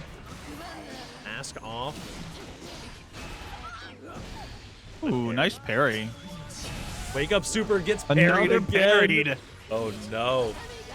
This is an interesting one. We're going for the shimmy through using that that command dash, and does find the hit. This is most certainly dead. I don't think it's capable. Abba is capable of not dying. Let's cut immediately to the end game screen. Round start option that'll work out here. That 2H is such a scary anti-air. Some of these buttons are not things I've seen a lot of, that's for certain. Up, resetting into the safe jump. The opposite side goes Zonson. Burst is available for Mike Saftig, but for the BRC here, I don't think he's going to be hitting any of those burst options. Laser just stepping on the gas and not letting up right there. Talk about stepping on the gas. That's where Abba's at right now with this install. Does get you into the corner, not where you want to be, especially with the install, but the install's about to go away. Oh no, didn't quite have the time to confirm into the super there. You might have even gotten a kill with the super.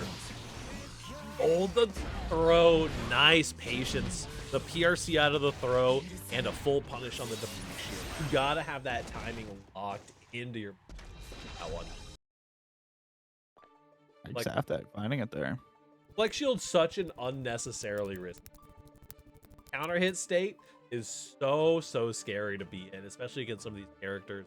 I mean, it's Mike Saftig we're talking about. The sole bad guy player, no stranger to dealing a ton of damage off a straight counter hit. Mm-hmm. You move from one character that goes and does a lot of damage into the next character that goes and does a lot of damage. Absolutely. If he on the log. Does pull out the burst and the install here. Nice. Pork very wisely is just staying away. The burst out is going to make sure that the mask comes off. Gonna have to deal with some of this guard crush pressure though. Mike Saftig doesn't really do the knowledge check Kara guard crush pressure. There's a little bit of it. You know, it's a scary situation to be in. Look at the risk that you're at. Abba, I think, can just kill with that amount of risk. And super available.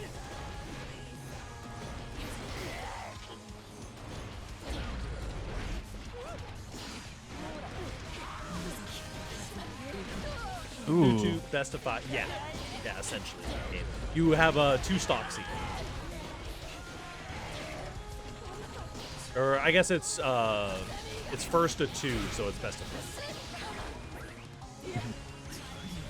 Goes for the wake up super. Does find a really nice punish there in between the gap. That super is very interesting in the fact that it is a 2-stage super, but there's enough of a gap there that a lot of moves do go through it. Yep. You definitely want to be labbing out that punish. Wild assault action. The finds a 5P after the tether. Gonna be a nice Tadami. reset. And barely uses the tether there. And it's just like, no, we're just staying close to each other while I run some pretty standard pressure, but does find some good hits. Like Saftig needs to find something here. Does put the tether back on though.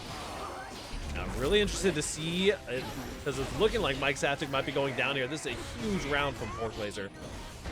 Oh, but wait. Mask off. Can't quite continue the combo. Finds a huge hit, though. Cannot get the most damage in the world. You have just enough. Oh, there's the parry. Stops in its tracks. I'm interested to see if Mike Saftig is going to whip out the main now as Pork Laser goes up 2-1. Is ABBA 236K plus? I do.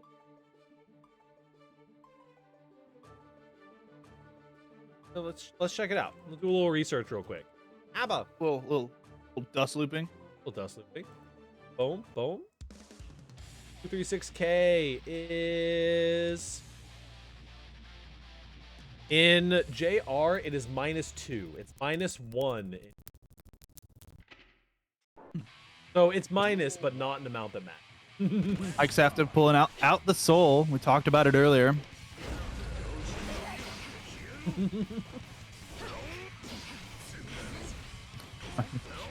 Fun fact, that move can, if you hit it just right, you can safe jab Testament.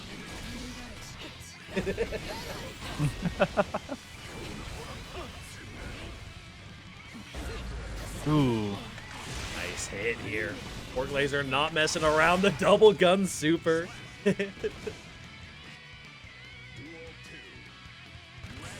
I mean, if it makes you feel any better, it's not an overhead on the non-install version. So, you know. Parry coming out from Pork Laser here, but Mike Saftic says no. This is still my turn. Big damage coming in as well. I mean, Soul known for that big damage. Good grab coming in from Pork Laser though. Does find the 2K2D right here. Not a lot of meter, but you were definitely not killing here. You do get the hard knockdown on the other side of the wall. And yeah, Goku, we're talking about the frame advantage. Essentially, after you hit a move, you're only -2 on that ABBA overhead. Ooh, the Bandit Bringer gonna be getting blocked. Looks like that might even gotten blocked cross up. One hit is all it takes, and Pork Laser finds it, punishes the character swap, and is taking it 1.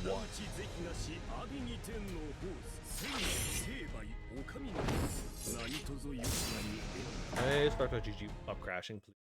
Pretty please. 1 in Pork Laser's favor, securing that spot in the top 8. We still got some matches that need to work their way through on the bottom bracket, but our top side of top 8 is all selected. What's up with that double gun super? Is that optional? Optimal? Probably not. That's what I like to hear. We've got Shambles and Kaneda are currently duking it out for that top spot. Top 8. We're going to be taking a little bit of a break, letting some of our brackets catch up, but we do currently, if my top 8 will stop crashing, Nub, Pork Laser, and Tenak during their spots in the top 8 so far. Ada beat Tensei. Now my goat is washed. Oh no. Hooking it up a little bit. Would be very excited to see an OEG tag in the top side at top 8, but we'll Shambles take my dreams and crush them away. Would love to see some video in the top 8 as well. But yeah, we're going to take a little, probably a little 15-minute break because bottom bracket's a little bit behind today. So we're going to be taking a little 15-minute break. We'll be back at 9:15 with the rest of the bracket. Yesterday is my birthday, yes. We're just coming off of the birthday stream. Alrighty, so yeah, we're going to take that break. We'll be back. Stick around. Don't touch that dial. We will hear in about 15.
gamers, and welcome back. It's some time for some F&F. We've got, it is top 8 time. Let me go ahead and update my my title while I'm talking to you. We got Shambles. We got SJS, Tenak, Nub, and Orc Laser.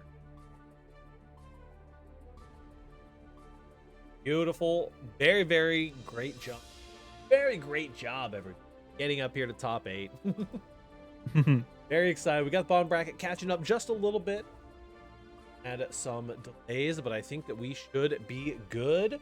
We go ahead and tell Young Wii Sports. All right. I am here. We are ready to keep an eye on the side bracket. Wii Sports got to get some sleep in. Got to work in the morning. Awful late over where he's at. But yeah, we got some auras here in the lobby already. We're gonna start things off with Shambles versus Tenak Geo versus Ramlethal Valentine. I'm interested. Geo, I mean, honestly, Geo's probably one of my favorite characters in the game. I love Ramlethal. I'll be honest with you, if it wasn't for the fact that like I'm very Kai pilled, I'd be very Ramlethal pilled. Understandable. Love that character. Battle of the best girls. I don't know. I mean, like Ramlethal's got a dog, man. Wait, they both have. They both have dogs. That's Geo's whole thing. I kind of like I said it and then realized, wait a second, Ramlethal against the literal carries around a dog spirit with him at all times. Dog lady. Also, big shout outs to Morty for the raid. Hopefully y'all had a good time over at Smoke Sessions. Tenak and Shambles. Let's see what we're kind of cooking with. Already, you see Shambles cooking on the shimmies. GC Yoshi with a huge raid of 48. Hello, welcome to top 8, y'all. We did get that, we do see that, like, the last time we watched Shambles, right, they were really respecting their opponents, like parry pressure. Yep. And this time, like, Tenak doesn't have that parry pressure, so we're seeing a little more confident buttons, a little bit more pressure from them. All right, here we go. Get ready to button mash your way to victory with GC Yoshi 13. They're a self-proclaimed master of the controller chaos, last seen diving into the high-flying world of Guilty Gear Strive as FlyQuest Bedman. And guess what? They actually entered TNS for once. That's right. They're not just about the casual plays. They're ready to show off those mashing skills in the big leagues. Will they rise to the challenge or get mashed themselves? Tune in to find out. Mashing. We've got Tenak taking the first round here against Shambles.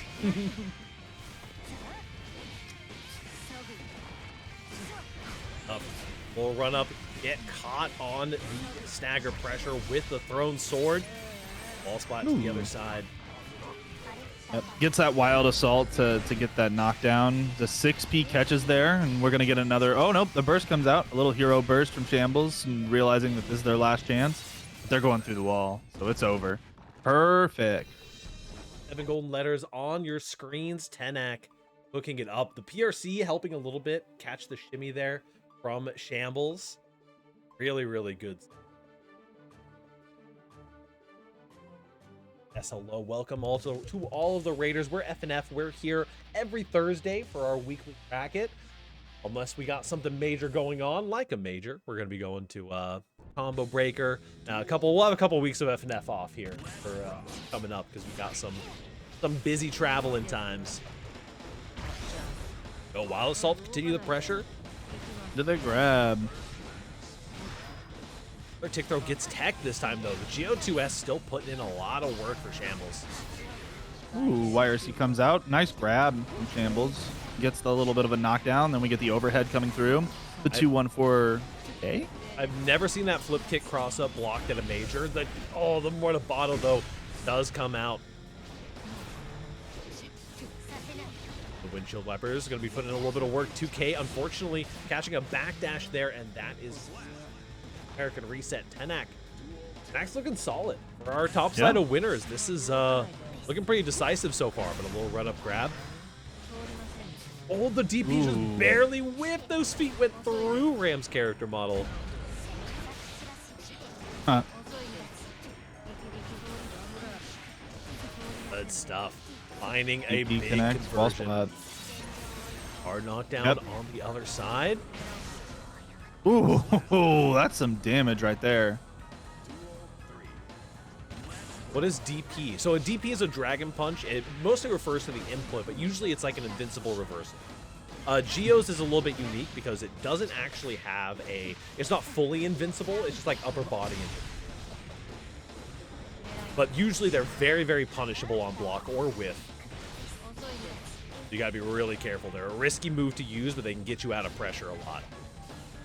Geos is used a lot for like extensions and stuff like that too.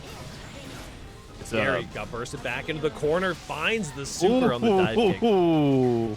Punishable on block, yeah. The tiger knee super. Lol, LMAO even. Listen. The YRC gets baited there. Good use of RC by Tenak, and we're in game 2. Tap dust coming through. We're in the SDP and the DPRC era. Those DPs getting faster and faster every year. One of these days, they're going to add a character with a... I mean, I guess technically ABBA exists, but they're going to add a character with an actual, like, safe on block DP, and it's just going to ruin it. A plus on block DP even. Yeah, DPs are a risky option, but you know, you can mitigate that risk with meter, and you can mitigate that risk by just knowing when to DP. No, Shambles with a lot of momentum in this third round. Does not want to let things go this easily. I think your cousin's dead. It's gonna be close, but it is death. Easy peasy. Simple as. Shambles, if you're gonna make the comeback happen, it's gotta start with that first stock. I mean, Shambles early on with on stream did a comeback already once. So known for like kind of seems like they're kind of known for like dropping maybe that first set, kind of like just reading your opponent more than anything else. Yeah, I mean, Gio's such a good adaptation gamer kind of character. Finds the cross up. This is a huge situation. RC tried to bait the burst out a little bit, but unfortunately the burst did not come out, and this is going to be enough on the throw. Imagine having a throwable amount of HP against a Gio. Shambles taking it, bringing us to... Geo's actually a grappler. I'm sorry. Just is a grappler character. You cannot convince me otherwise. We love strike throw in this house. I don't know what to tell you. Bracket is shaking up nicely.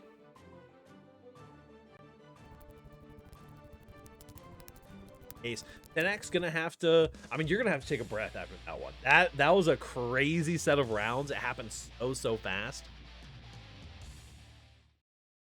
You're definitely a little bit worried. You want to kind of slow the pace of the game back down, bring it down to that Ramlethal level.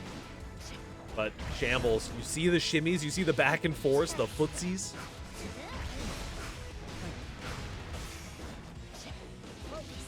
Right here. Head does not connect here. Finds a throw on Wake Up. And that gets out of the corner though. Does get that wall splat and the hard knockdown with the Wild Assault. Didn't quite have enough meter to get the super for the max damage. Oh, the safe jump is going to be enough to get a good hit here. One hit and 100 meter. You can make basically anything happen in this game with 100 meter. But now Shambles is the one shimmying. Both players spending so much meter. This is not where you want to be. No. Hit them better. Go, go. Oh, trying to find anything. We are on match point for Tenak.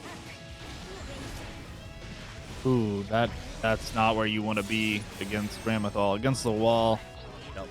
I mean, this is one of the things about high tier characters in the game is it is one of the reasons that makes them so good, so high tier. It is hard to reverse sweep. It is hard to make a comeback with very little, very little meter and advantage. And it is hard to make a reverse sweep happen because a Ramlethal Valentine round is just going to happen every now and then. And when it's match point on game 5, what are you going to do? Hello, Lily. That is Tenak taking it 3-1. Campbell started a little bit of a comeback. Oh.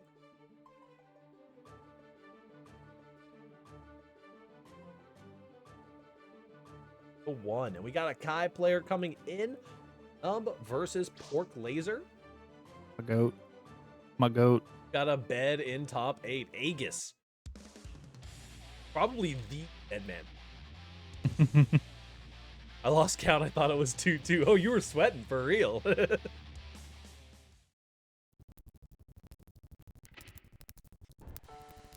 1. Let's rock. Fan player mode. Pork Laser. Winner side at top 8 here. Wow, the fuzzy blocks coming through from Nub there was very impressive.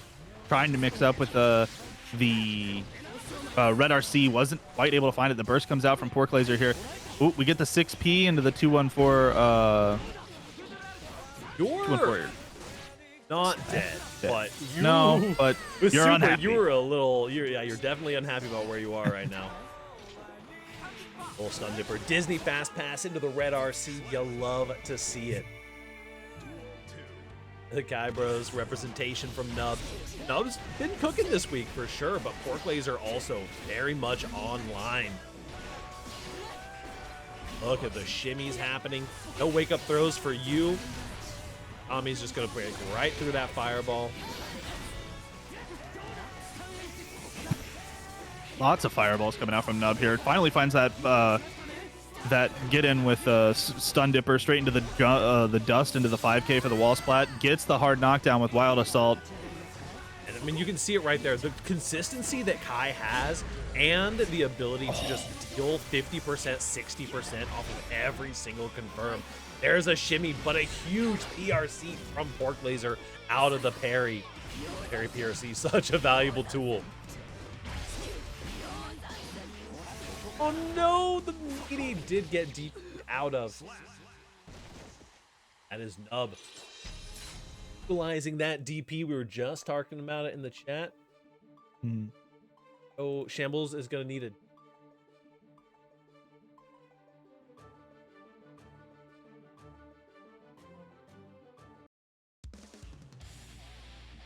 Shambles DQ. We'll get a little bit of a faster...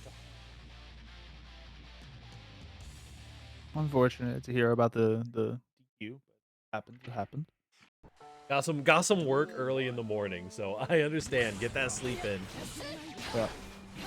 Connecting, trying to go for a second Kabari, but good jump in. The IJS is just such a option of all time. Speaking of option of all time, JS's though, both players bursting early. They want to keep this momentum up. Ooh, that JD was nice. Oh, the super's gonna connect though. Finding the gap, hitting that super up. Oh, the stun dipper into the. Oh, this is gonna wall splat. Yep. Gonna kill, That's actually. death. The Disney fast pass, maximizing the damage with those HD. Very scary stuff. Nub is playing clean this week, channeling some of the DM Danny. No Danny in the bracket, but Nub's looking just as scary right now. Low. 5K. Bursting out, but you're already just down all the way, nearly 30% HP remaining, and a huge jump out with meter to convert this as well. You're not going to be killing here, but we get a hard knockdown. 5K, 2K, ooh, stun dipper, oop, there's the, yep. Oh! So, tried to find an option there. I don't know if that was a throw or that looked like a parry. I don't know why it didn't land like a parry. Of going 0 off that huge direct clot.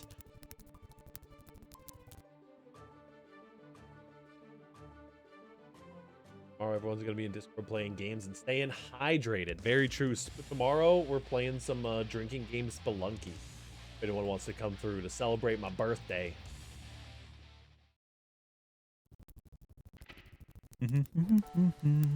We had a blast last night doing all the 1v1s for the birthday stream.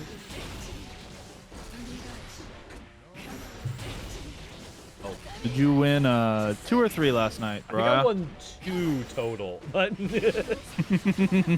know, it happens. It happens.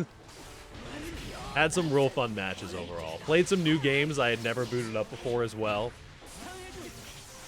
Pork Laser really finding like that pressure. Ooh, finds the parry here. Really could turn this on the head. Ooh, the 6P to block that. Yeah, some of this stagger pressure is catching some of these parries out as well. Nice 6P. Ooh, It's nice really 6P. scary. Once Baiken starts landing some of these parries, it's something you have to keep active and you have to keep watching out for. So you definitely got to be worried. Once a parry lands, it's very similar to like command grab character. That's when the mental stack really starts. When you're guessing on your own offense, it's not a happy place to be. Look at that beautiful JS and the stagger pressure counter hitting the parry again.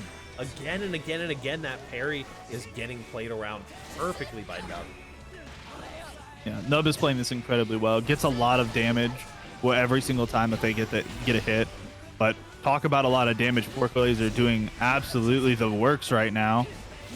Got some meter available here. We may be seeing a DPRC moment coming in. Somewhere in the stagger pressure. You're negative on that Yozansen, but we're going for the stun dipper into the RC. Nice RC. The parry RC is going to be doing cuckoo work for Pork Laser. Finds a cross up as well, and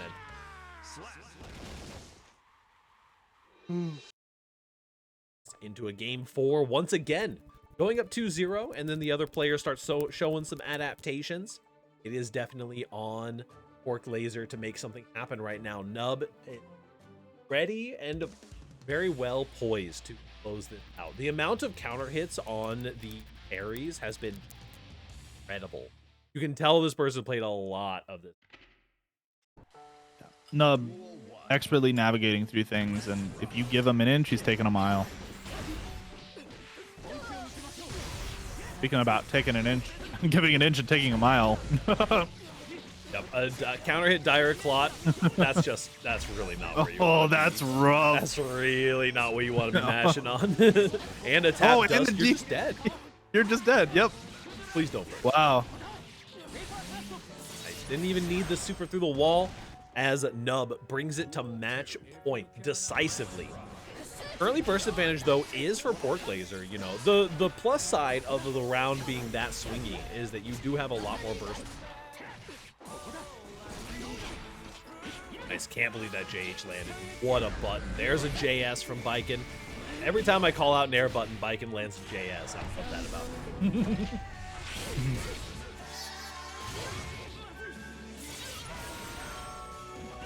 Does get the hard knockdown here. Ooh, and oh, the burst.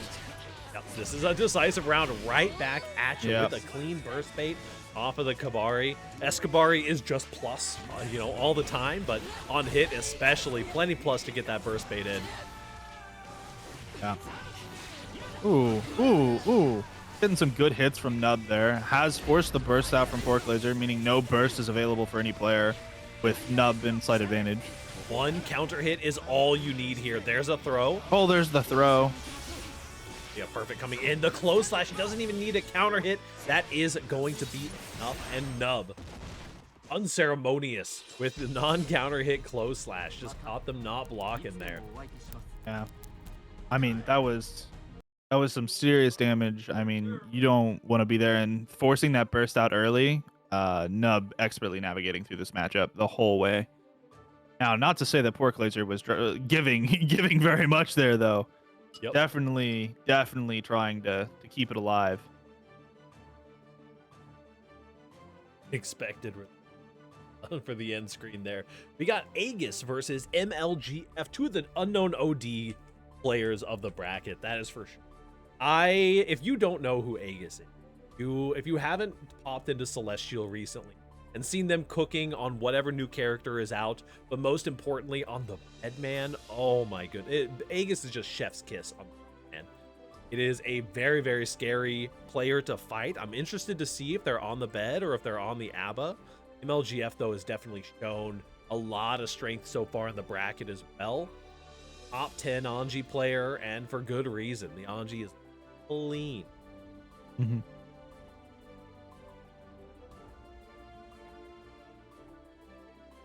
It is indeed the Bedman. Let's go. Second Bedman of the night. See that? Happy birthday, Pariah Dogs. Thank you. Thank you, gamer. This is the losers top 8 match. Round 1. LGF versus Aegis. We're gonna get to see if MLGF has learned their Bedman matchup, because if you haven't, then you're in for a treat. The jump outs, nice 2P on Abare as well. Find a landing counter hit. Kind of try to stay floaty in the air there for a little bit. Try to just stay away from the air, stay away from the pressure. But Aegis very good at using that 8-way dash to delay some of their pressure, delaying some of those hits on the ground, getting those overheads. Okay, here we go. Karako and a cross up off of it. Hello? Hold on. And then it doesn't cross up the second time? Wait a second. This is mixed. Hold the phone. That is death. That's like literally the exact mix that I've been trying to lab on Testament and make a real. I did not block that. I don't think anybody did. I've been desperately labbing out like that exact mix on Testament. That's crazy. Except he never did that in our set. What, you know? But then down but not out. Aegis comes back with a vengeance here. Going into the install. We got some very scary errors coming out here. The counter hit close slash going to be getting bursted out immediately. Does find a couple punches there. Oh, perfect. We see the letters, the toted letters again.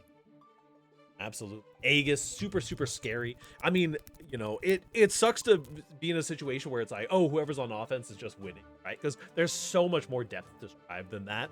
But in this situation, it's definitely MLGF got some tricky mix-off in that last interaction, but we're gonna see if Aegis can adapt to that tricky mix, or you know, if that tricky mix even comes up again, because it really looks like if Aegis can just win round start, the match is just over. Just fast cut to the end screen. MLGF, if you're in a situation where you're having to learn what a parry, if you're in a situation where you're having to learn the matchup on the fly against a different Bedman, you can probably pull that off. You know, just be on offense, do your character's thing. But against Aegis, you are not going to be getting that opportunity. Definitely keeping the pressure alive here, though. Got a couple good grabs, and now it's going into some decent pressure here. Nice. Overhead. Again, MLGF gets on the offense, doesn't let go of the pressure there. Lots of interesting mix. I'm going to go out there and say it. I think that Anji doesn't deserve MLGF. I think that this player is a little bit too good for this character. I only beat Aegis once when I first fought him. Yeah, I mean, Aegis is just a monster. But look at these clean conversions from MLGF. Might just be able to snowball this match into a win. Tech the grab there. Right, Wild Assault's going to be your get out of jail free card. But oh, the parry. First time we've seen that represented from MLGF, you know they got to have it in pocket here. IRC going to be taking a little bit of a meter penalty for that, but doesn't look like it's going to matter, though. We're going to get a wall splat here from the looks of it. Nope, never mind. MLGF got off the wall. The JD connects there. You find a hit with the far slash as well. You have meter to confirm. Oh no, you got a cross up though. Meaty close slash. The error's in. Oh, the YRC. Got an FD. You don't have any meter to FD. You're gonna get shipped out. Oh, what a beautiful checkmate. Literally not able to FD the last hit, so you had to pick another option. Really, really good stuff from MLGF, letting the offense ride.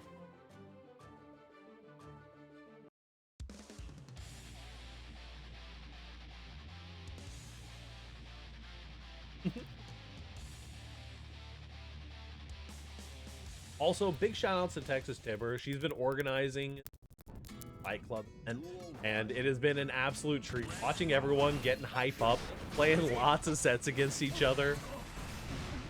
little in-house event. We'll be able to potentially get some stream matches for it. I'm not sure if they're going to get any this weekend, but we'll be getting some at some point.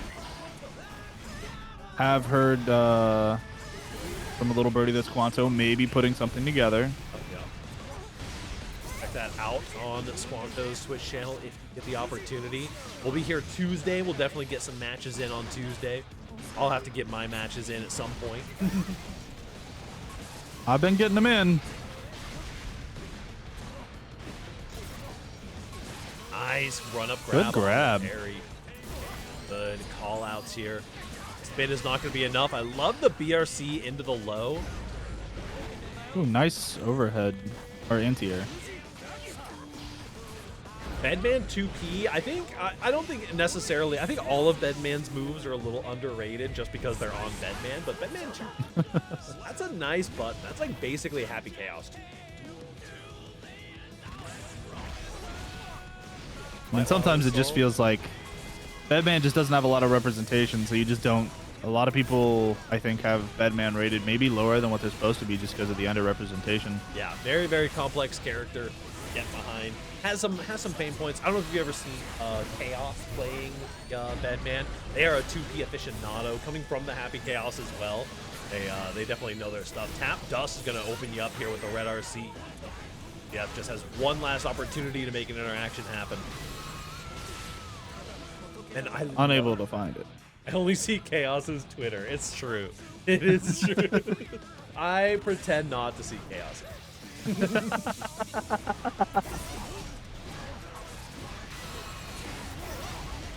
Pressure. They're just being absolutely dominant here. Look at that wrist meter go up. Oh, I really like the Sheep dodging the head bomb there. Getting the opportunity to go on the offensive. Bursting out, though. Gotta be careful with some of these fireballs, though. The parry and the Midare can really put you at an advantage. Huge slow button. Gonna PRC out of that one, understandably. Ooh, nice. Gets in there. The grab coming through from Aegis here is going to put Aegis back in control here, but the counter hit from MLGF. No, what a burst bait. Catches the blue burst as well. Oh, didn't quite get the kill, though. This is a huge opportunity for MLGF. Has some meter to work with here, but still is following it up. Are you just dead? You're dead. It's death. Wow. Wow. Bad damage. MLGF going up 2-1.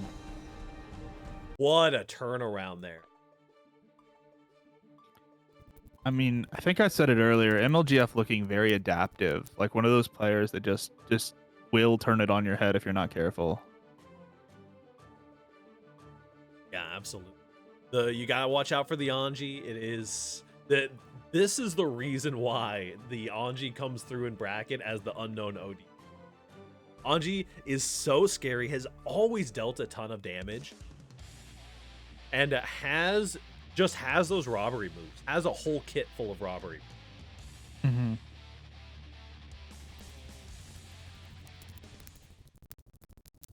Game 4 here. Duel 1. We're gonna see if Aegis can make it happen. Just don't get robbed. Not that hard. Not that hard. Easily. I simply wouldn't have gotten robbed. You know, yeah, if it was me on there, I never would have gotten robbed. Would have. A little close last starter. Gonna be resetting into some Oki though. Quite have the errors you were looking for, so. For context, I beat the Sanju 3-1. There's a go. There's the mix again. Here we go. Mix again. It's a safe jab? No shot. Good job, though, on Aegis. Aegis is like, nah, listen, I'm not falling for this again. I got some mix of my own. Here you go. Do we see the burst come out from... We see the YRC come out from MLGF. Saving that burst, the RC comes through. I guess they just are going to hold on to the burst here. Don't want to waste it. Oh my no god, the double re-jump into the dust, into the PRC low. Are you kidding me? Aegis is like, I'm tired of this mix nonsense. Aegis match on the opponent's YRC. You know, that's mixed, baby.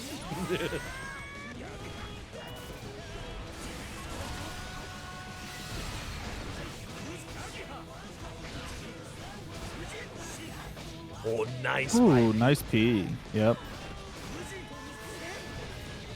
Oh, this is a big confirm. LGF gonna go for the reset here. Finds, no, actually the PRC is gonna save you. Find a fast enough button. That man is struggling a little bit in the damage department right now. The PRC after threatening the big slow move. Very nicely done. Aegis stepping it up. Aegis like, all right, I gotta take this seriously. Threatening the big guard crush move and then PRCing into the throw. Hello, Poncher.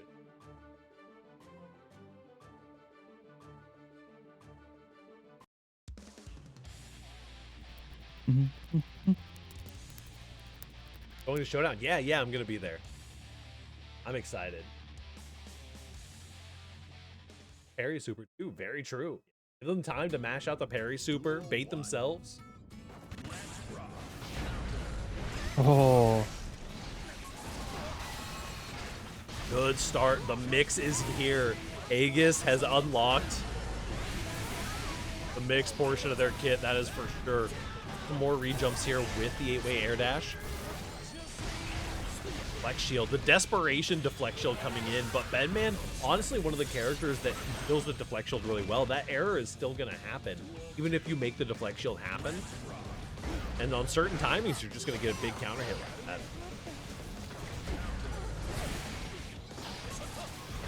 Solid hits. Another counter coming in. One of my favorite things about watching high-level Guilty is when you get to this Game 5 situation, you start seeing a lot of counter hits, and it feels like you're watching like lower level Guilty Gear where it's just counter. But in reality, they've just both adapted, and they're such a high layer that they're countering each other's abilities so efficiently. Midare just jumped through. It's one of those moments where it kind of looks like they just returned to Monk again, you know? Exactly. You get so far up, and it's just like, we're going back to the basics, back to the very beginning. Exactly. They get a huge confirm off of this, but does find a little bit of mix. The rejump again with the 8-way air dash.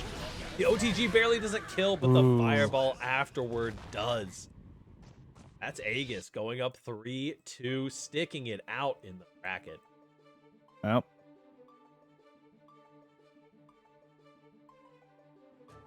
Beautiful. Next up, we got Dig versus Puncher. Talking Bridget today. And the winner of this match is going straight up to the loser. That's a pretty happy place to be. Campbell's again.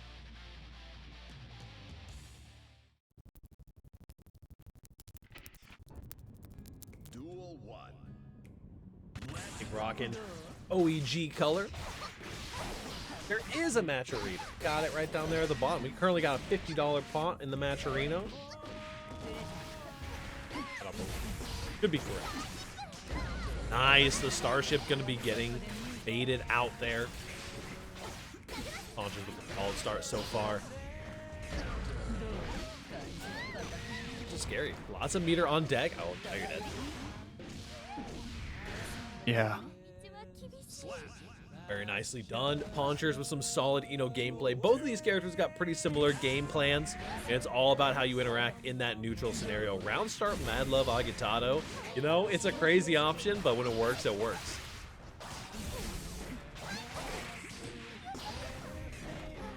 Always fun to see like the game plan of a Bridget player, right? Like they're always very aggressive, very fun. Just her whole play style is very enjoyable to watch. Yep. But Ponchers getting out of that mix right there, but immediately put back into it by Dig. Not quite gonna kill. It is anything is possible. Going for the JK on the safe jump there. And now we are potentially in the mix. The DP, that's a safe jump. Are you kidding me? But a tap dust is going.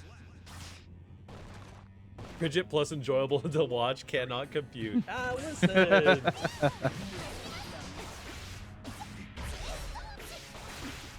To each their own. To each their own. You get the wall bounce there. Up, excuse me, and you get sent back into the corner. What is happening? Yeah, you got to give it up for Dig. Dig is always fun to watch. The 2K does get backdashed here. Make something happen. Nice PRC, but it just gets you hit instead. Corner conversion as well. You know you're going through the wall when it's what's the mix? It is the fake Mad Love Agitado into the throw. RC, but bursting out just in time.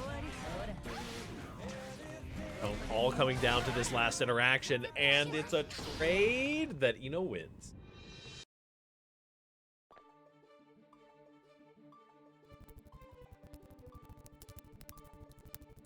Launchers. Dex is proud here. Hello, Red Green. How you doing? Just miss Aegis on stream. Got some Bedman in top 8. They'll be back. Don't worry. We'll be back. Duel 1. Let's rock. Great. Enjoying the top 8 so far. Interesting hold on the roll there from catching with the far slash again, and a good pickup off of the 2K. Wall. Ooh, a nice grab. Nice grab from Dig there. Does keep the pressure alive here. Gets a BRC. We're going to see if it goes through the corner. Not yet. There's another grab. This will be enough. Are you dead here? Absolutely. Good stuff with the wherewithal to RC. So many high-level players are afraid to RC on throws. It's just muscle memory, because generally you don't want to because it's so highly scaled. But you see it a lot where like people will actually throw matches on RC.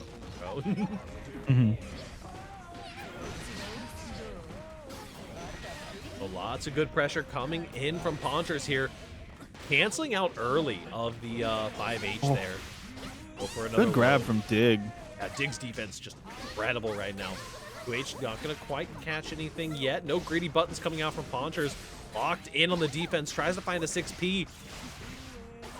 Risk is fully cranked here. The tap dust getting the full counter hit. And we're going to get a nice conversion. Bursting out very smartly. But look at that. You're just right back on the wall.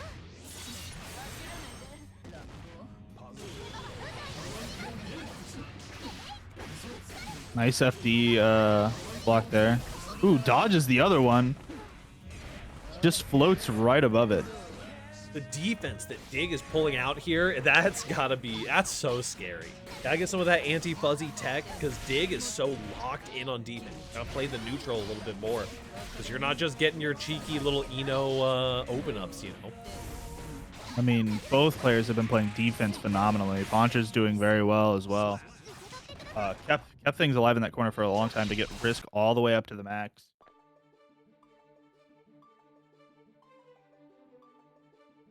That means 1-1 now, right? Yep, currently 1-1. Ponchers, I mean, both of these players are, like you said, both so locked in on the defense. It's going to be interesting to see if Ponchers can get some of the anti-fuzzy Eno tech. You know, it's definitely a different kind of mindset that you have to delve in for the Eno. When your opponent actually knows how to fuzzy your mix, then you're just in such a bad spot. But the overwhelming pressure that Ponchers is able to put on, nice XP. Ooh, good grab. Another grab, and the follow-up there, because you had the setup from the grab before. Excuse me? How did you end up on the other side there? Arxis, please explain this to me. Bridget thing. Moving around the screen at the speed of sound. Very true. Good throw. And that's going to be enough damage. Diggs is locked in a little bit, getting a lot more tick throws. You know, when you're locked in on defense there, the throw is a really good way to open your opponent up. Nice 60 again on the jump in. Matching on the 2S. Ponchers is trying to get a little bit adventurous on finding some mashing opportunities. You know, you can't block forever in this game. Drive is definitely if you're blocking, you're losing kind of video game. Very good routing, trying to make something happen. But the burst does come out anyway, but you find the pickup. Dig going. Dig with the multiple 5K routing, just trying to option select in a little deep bait, a little burst bait rather. Yeah, Dig doing incredibly well there to like keep that pressure up, keep the mix alive, like just not letting Ponchers read anything too closely. Absolutely. Getting into game 4 here. Long haul, good job. The Mad Love Agitato, very 6P-able move. Most of Ino's block strings that like they use that in is a reset. You can 6P it. Dig is doing an excellent job showing that as well.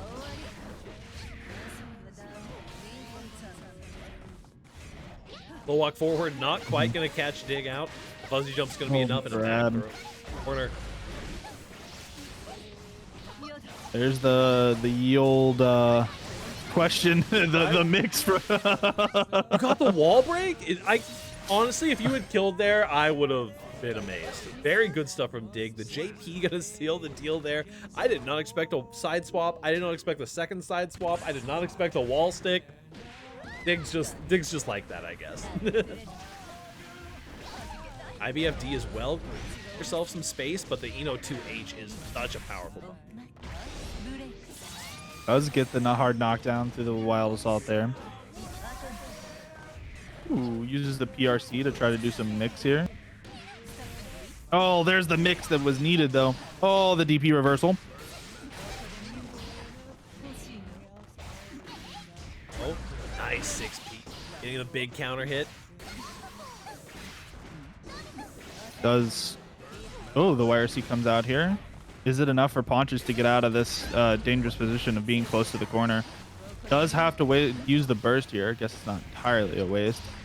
Mine's already set. Mine's 2K2D. Honestly, really smart burst by Ponchers. That counter hit 2H is just such a scary starter. Mine's a little bit of side swap mix as well. Out through the fireball. Dig does still have that burst in pocket, so if Ponchers does get a little too scary here, Dig will just pull that out. This may be the moment to do it too. Yep, we do see the burst come out here.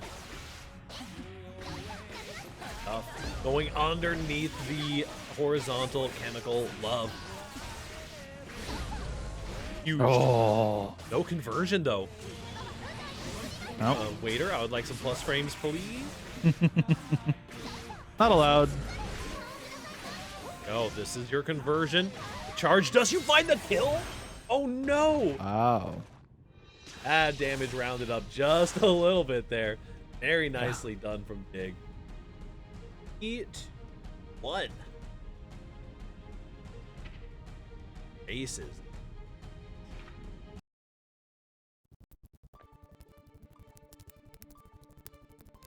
Gambles.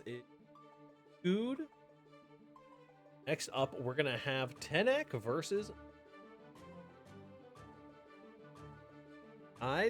Winners Finals. We'll have Pork Laser is Aegis.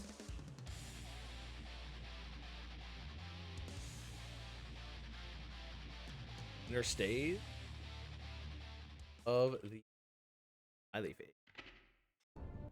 Smiley Face. Tournament players love Smiley Face.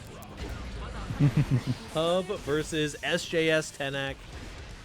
Early burst coming out from Nub here.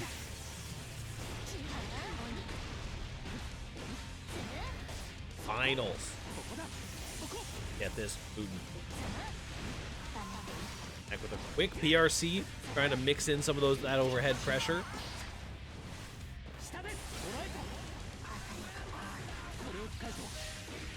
Fireball getting 6P. Nice 6P. The Kai Kisuke classic, man. Sure. R/slash though catches the backdash. Hemathal. Really scary. Oh no, the Kara gun toss does not quite get enough there. It's a scary situation to be in. You're getting a lot of chip damage. Stun Dipper getting the soft knockdown for that. The PRC just try to make something happen, but just a little Ramlethal / action is all you need.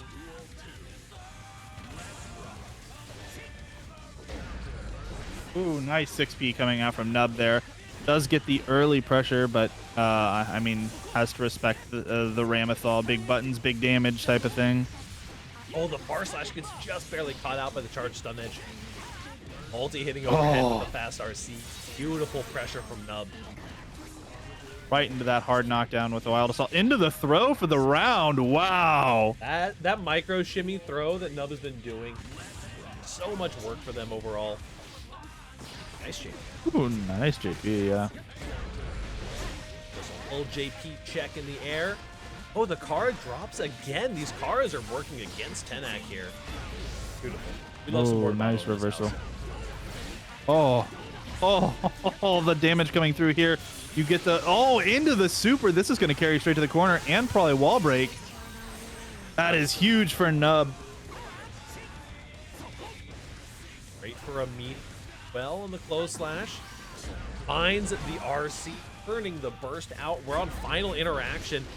Burst may come back just in time for Nub. No meter used to make it safe, but finds it 2S afterwards. Taking first blood.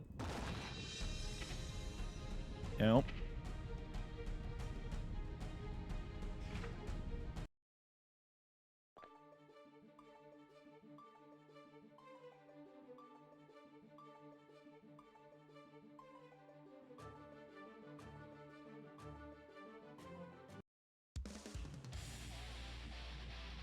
Alrighty, 1-0 for Tenak. Winner of this will secure a spot in the grand finals, guaranteeing that top two, as well as the payout. Exclamation point Matcherino in the chat. We're looking to chuck in a butt. Unfortunately, no sponsor quest for us this week, but working on getting that fixed out. Nice 6P. Swinging straight through that 5H. Oh, so smart with those charged fireballs off of airs. Ooh, 5K into the stun dipper there. It was 5K into 2K into the stun dipper. Straight into the wall break for death. Perfect coming through for Nub. 7 golden letters for Nub. The far slash actually going to whiff against the 2H. Twixie, unfortunately, I forgot to undo the 1v1 me redeem. That's got to go back up in channel point. We had a 1v1 event for my birthday yesterday. Oh man, so good. Didn't quite get the wall stick, but oh, the throw, that's huge. 5K into 2K into the confirm for far slash. Very nice. Scratch and posture check as well. Nub tying us up. Got some good pressure for. Hop over to that. Where is it? It's under reward.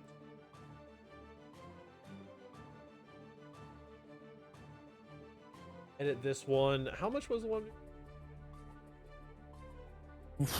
100,000. Jesus Louise. I was like, oh, I'll just redeem it immediately with my 37,000 points. Nope.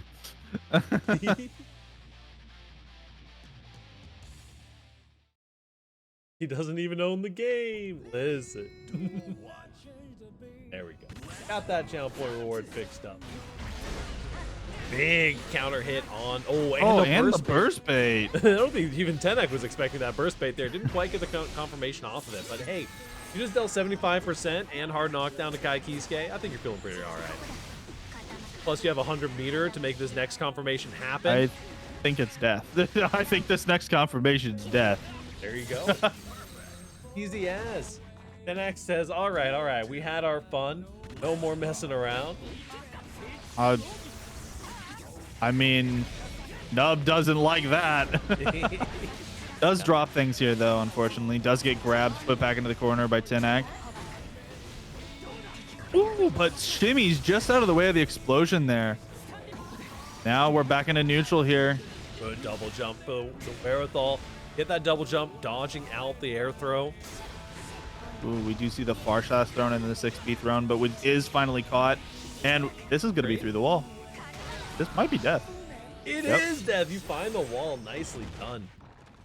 Tenak going up 2-1. I mean, you know, I didn't think that match was going to be over that fast, but sometimes it's just that's Guilty Gear Strive for you, baby. Both of those characters like to press the buttons and go as fast as possible, and that's what they both did.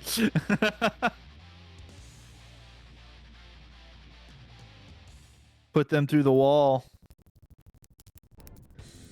Duel 1. Nub's got to lock in for the Kai Bros. Currently 2-1 in 10X favor. They would absolutely love to for champion title. They did get the burst early from Tenek here. A lot of risk on the side of Tenek. We will see the red RC come through with the grab though. Counter hit coming through. Tap dust. Wall bounce. Oh, the jump. So clean. Nub is not a person who gets thrown. They're like, I do the shimmying in this house. Ooh, good 2S. A little scary. JS is going to win out for the Ramlethal. The fast RC. Oh. The Ram Rocket there is so scary. That JH at the end too. Very nice.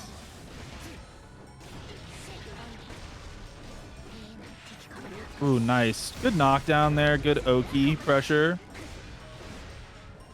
Trying to find something. Tenek wants to prevent this reverse sweep from happening. If you can avoid a game 5, it's a happy place to be for sure. But the stun dipper after the 6P. Puts you right back into the corner with the Oki there. But oh my gosh, forces the burst out of Nub. You caught the jumping frames with the 2K there. Very scary. BRC forward into the dust? Okay, sure, yeah. We take those. Yeah. Tenek does not want to go to this game 5. Now, match point for Tenek.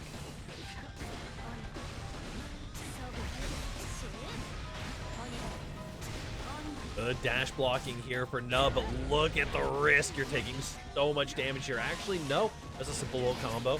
Saving that meter for this next. Ooh, nice DP. Oh, catches the backdash. With a close flash. Scary. This is going to be over in the corner again. Oh, YRC comes out.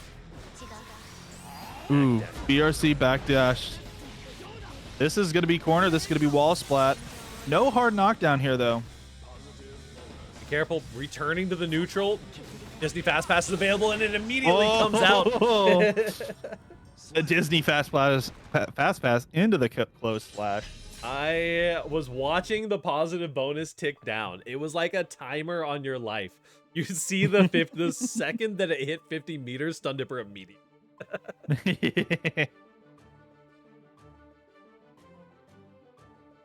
Very nice. Now game 5 as Nub takes back some momentum here.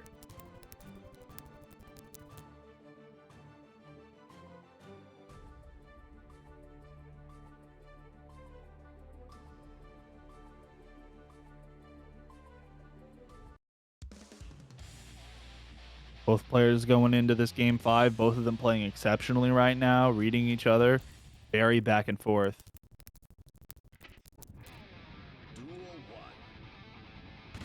Game 5 for winners finals. Wouldn't have it any other way. Oh, there's the connect. We do get the wild assault. This is corner carrying. You're going to splat here. You're going through the wall and hard knockdown too. 50% clean off of that round star, by the way. Plus positive bonus currently at 100 meter for Nub. Has a There's lot the Disney to work Fast with. Pass. Good jump in from Tenek though. Nice 60 at the option select there. Nub shimmies have been phenomenal tonight. Ooh, that's a nice corner carry. This is a wall splat. You're going back to the floor. You're talking about the momentum. Nub has so much momentum to work with right now. Any hit, you gotta protect those toes. Tenek is trying to fuzzy, but it's just not working out. The 5K clashes with the far slash.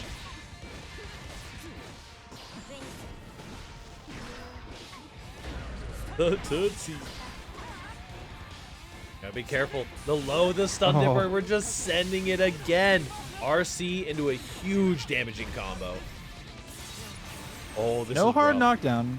Wait, no, this was a hard knockdown. I didn't see the Wild Assault.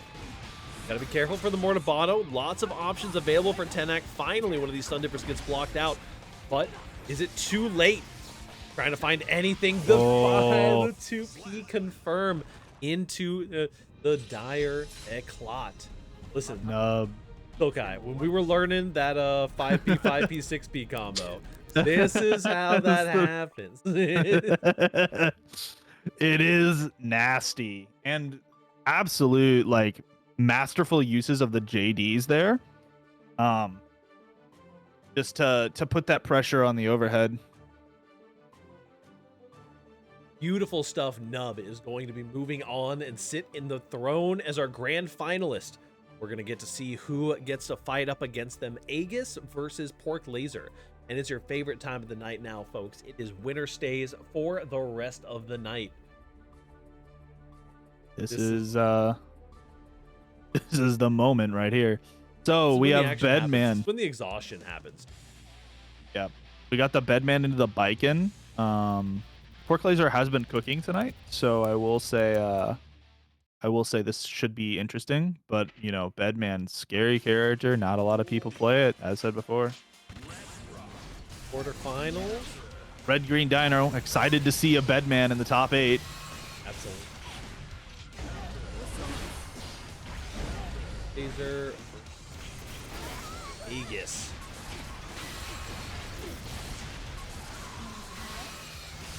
Ooh, nice grab from Aegis here. We are going to see a lot of damage coming out of the corner here. Pork Laser not able to really do much going through the wall. Not a hard knockdown though. Just a through the wall. Ooh, one of those moments really struggling to get in. Tried to get a wake up throw, but already on top of it. Aegis doing a lot of shimmies, a lot of these resets with the JD too. Aegis has such a unique playstyle, even among Bedman play. Look at that damage. Until we need 2S though. You're trying to find something. You know, you have to be ready to lock in for this Bedman matchup against Aegis. We've said it before, we'll say it again. That's not safe, yeah. That's not safe, no. Enough. Reversal super coming in. Gotta respect the meter, especially when it hits that 100. Aegis going up 1-0 with a pretty decisive first. Yeah, that was big. Lots of damage, lots of just rough position to be put in, right?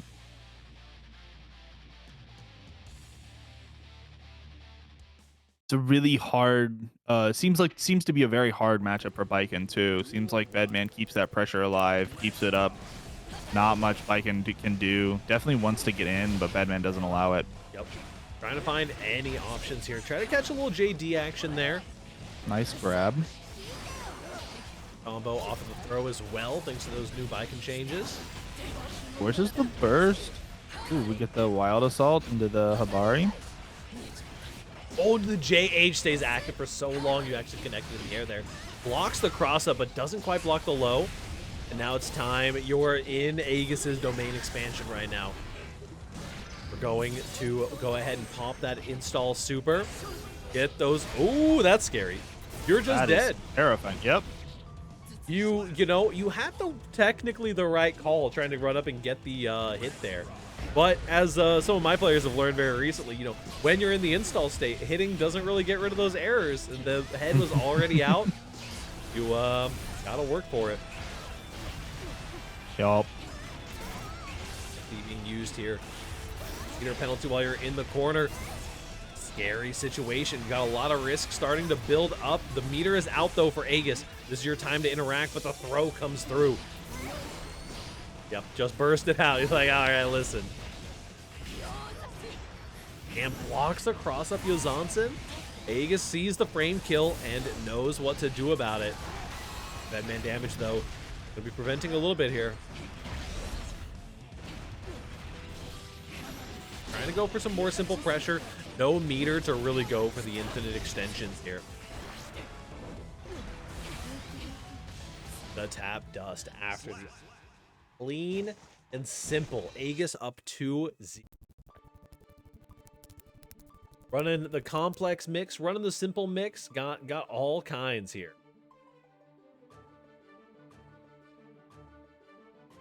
I was trying to figure out who sent Aegis down to loser.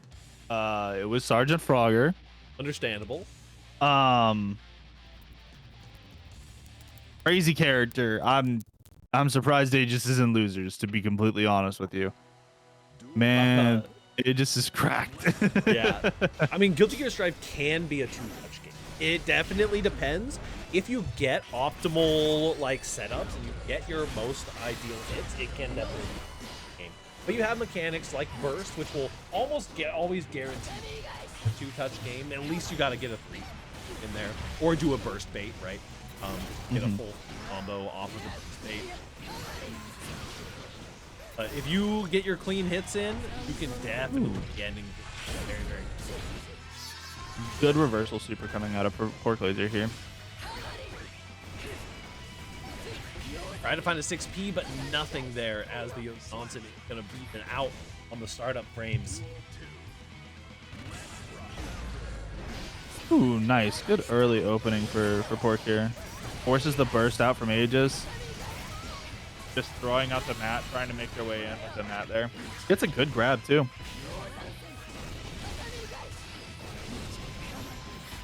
Another Hammer. Oh, the Johansson. Pork Laser seems to kind of be in the zone right now. Yeah, they're starting to pick up the momentum a lot here, but getting the combo, both these characters able to combo off a throw is very funny. The PRC. Fully charged White Wild Assault. And excuse me? Just death. You're dead. You die. Yep. I wasn't even paying attention how much health you had because I didn't think that you were gonna die there. Sure, man.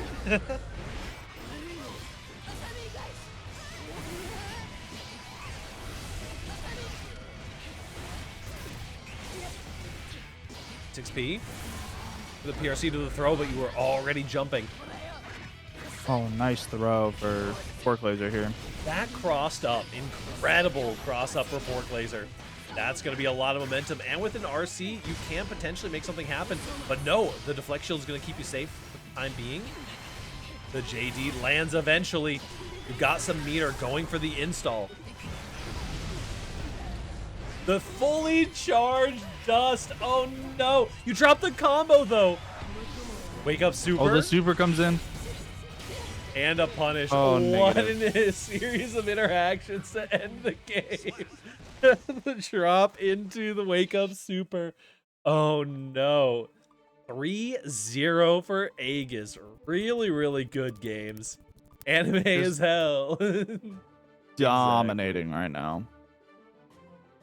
0 for Pork Laser. Or, sorry, not for Pork Laser. I misreported. Don't mind me. Reset the match. 3-0 for Aegis. Now, Aegis versus Dig.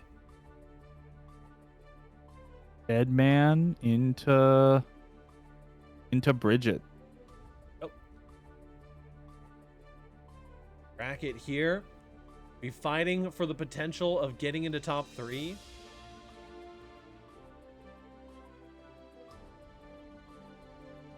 Could all fighters be piloted into a top 3 finish? And how does the meta look now with Abba? Abba's a very interesting character. I think that for sure in a bracket like this, you can get top 3 with any. You know, there are some characters that really struggle. My main in particular, Testament, is one that struggles a lot with the bracket. But you can technically cook with anybody. Seen a lot of Potemkins. We've seen Potemkin win a regional recently. You know, we've seen a lot of really good characters.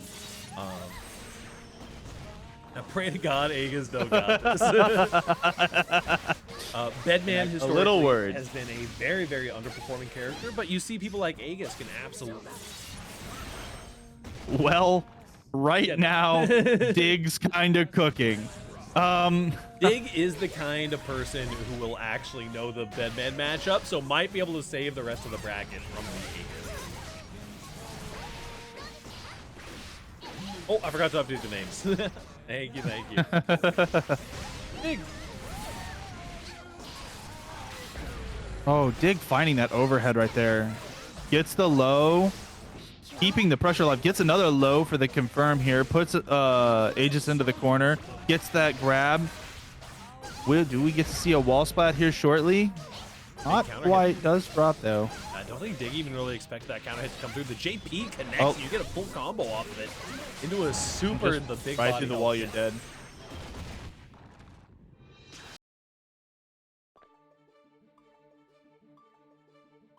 Both seem kind of bad. I'm too tired for Bedman. Understandable. That's Dig, though. Definitely not too tired for the Bedman. Hooking it up.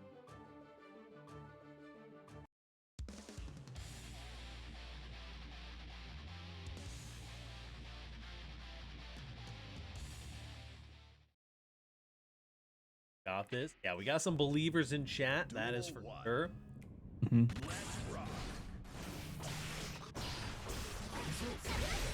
Oh, the White Wild is on the second one. Full burst meter getting used there. Just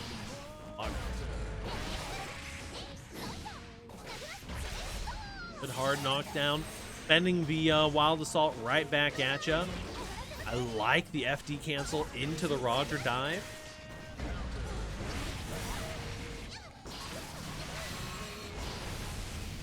That man JD is such an interesting multi-hitting overhead that basically seamlessly goes into a low. Scary stuff. Bridget, well known for those unreactable 50-50s, but Aegis has got some as well of their own. Get the plus flames going. Lots of good stuff. This is going to be a very low damage combo. Actually, never mind, you're dead. I thought that was going to be so heavily scaled. I don't put anything past Bedran right now after watching some of the damage that has come through recently. Very true. Kind of disgusting. Oh, this is a scary one. This is definitely what you don't want to get hit with. Big reset after the overhead. A shimmy? Oh man, that's so good. You're actually using the like ambiguity of how Bedman's model works to get that shimmy in there. It's very intriguing that whenever you're in install that those airs do hard knock down after wall break. Be coming in, and Aegis is tying us up.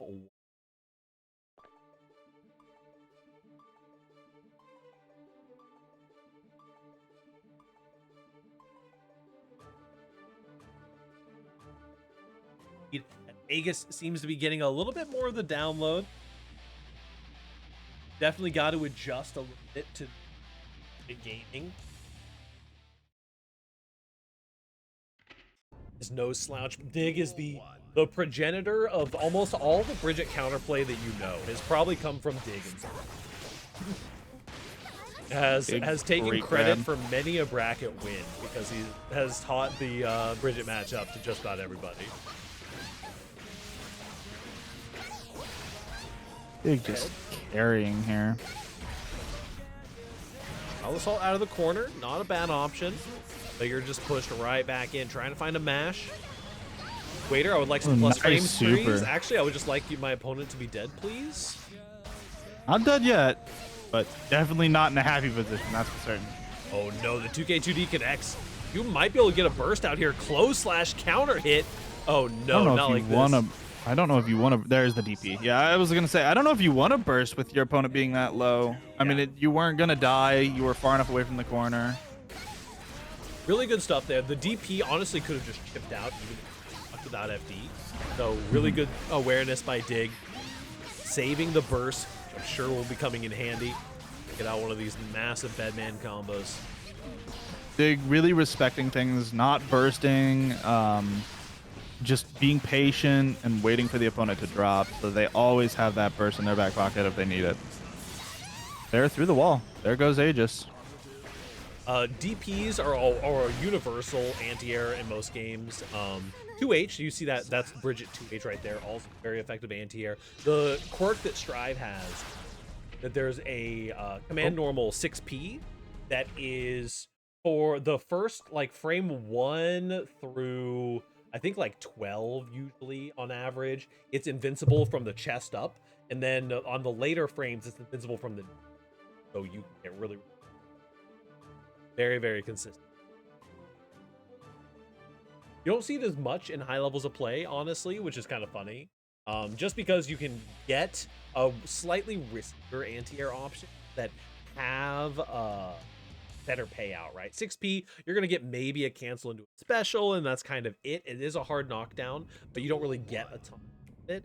But if you land a 2H or a 5p, you can route way, way more damage in.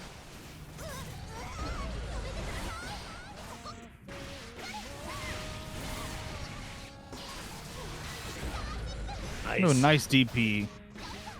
Good stuff. Letting those DPs rock a little bit. We're going to see if Aegis can find some answers to it. Maybe get one baited out here. One of the big things about Bedman is JD is like essentially a safe jump. Well, if you time it right, you can safe jump with it as well as get the fuzzy high-low. Look at this coming in for Dig.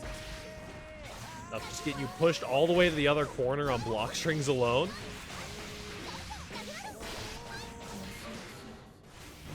And tried to get a hit, but just barely dodged out by Dig.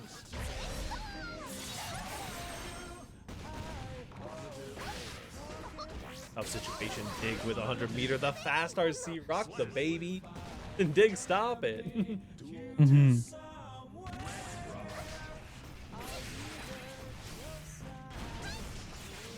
Find answers for the Bedman.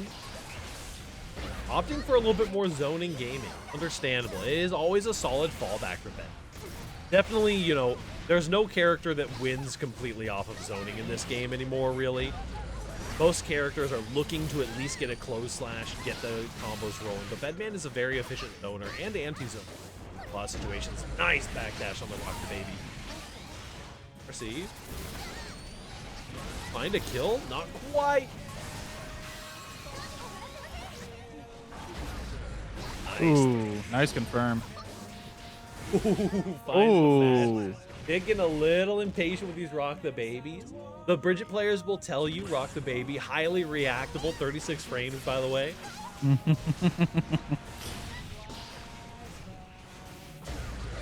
6B coming in. Getting the side swap off of it as well.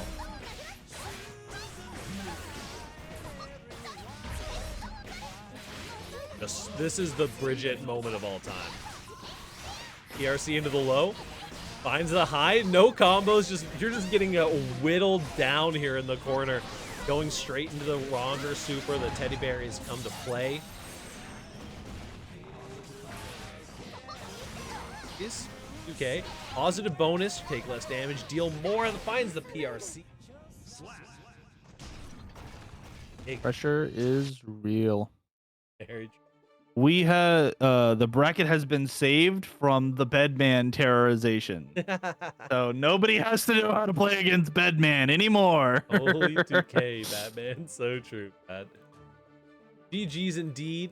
Very nice run from Aegis. As always, gotta love seeing a character loyalist out here. Like, cooking with a character like Bedman is hard to do, to say the least. You just know that Tenak was sweating whatever. every time Aegis was winning. Very true. All right, we got Dig versus Tenak, repping the SJS tag. I'm gonna let Silkai take the wheel real quick. I have to step away for just one moment. Okie dokie. So we got Dig on Bridget here, but missed with the DP. We got a Rekka coming in from Tenak. Doesn't quite connect. Both players are reset back to neutral. You will find that far slash into the Rekka, straight for Tenak here. Does PRC to regain the sword, but it puts Dig into control. We will get a super out of Dig here to break the wall. Getting that hard knockdown. Ooh, with the mix. Straight into another one. You're just dead.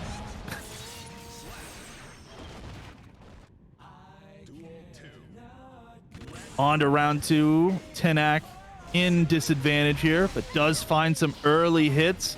Will find that confirm into the corner. Not where you want to be against a Ramathal for certain. We will get the super from Tenak. Oh, followed up by that wild assault, keeping the pressure alive, keeping Bridget in the corner. That risk meter is going up. We get a grab from Tenak. Ooh, BRC comes out. The low into the Rekka, into the wall split. You're dead.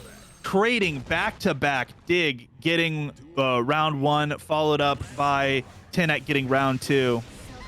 Hey, very nice. We get that overhead into the counter hit, forcing the burst out. Counter hit. Do either character have better options or routes? So Ram's gonna have more damage. Bridget is technically a low damage character, and has less HP as well. Bridget has a lot more mix though. Has a lot more like 50-50s on your wake up. So if they can get their yo-yo down and start their spinning up pressure, they have a lot more mix than Ram does in general. Ram generally will have a little bit stronger neutral. Bridget's also pretty decent. Kind of see right there. Lots of big fast buttons. I think both characters in neutral are pretty even, all things considered. I mean, it really comes down to like who gets that first hit and who's able to chain things for both characters. Absolutely. They're And both kind of like momentum based. Yeah, and Ram, you know, Ram has a Rekka that you put a lot of frame traps into. If you get a counter hit, like blow people to the moon. Mm-hmm.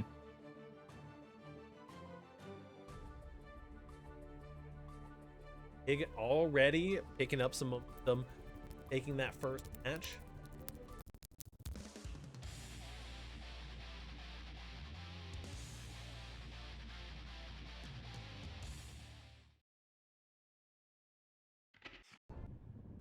Duel 1. Let's rock. Ooh. Both players getting the counter hits right off the bat.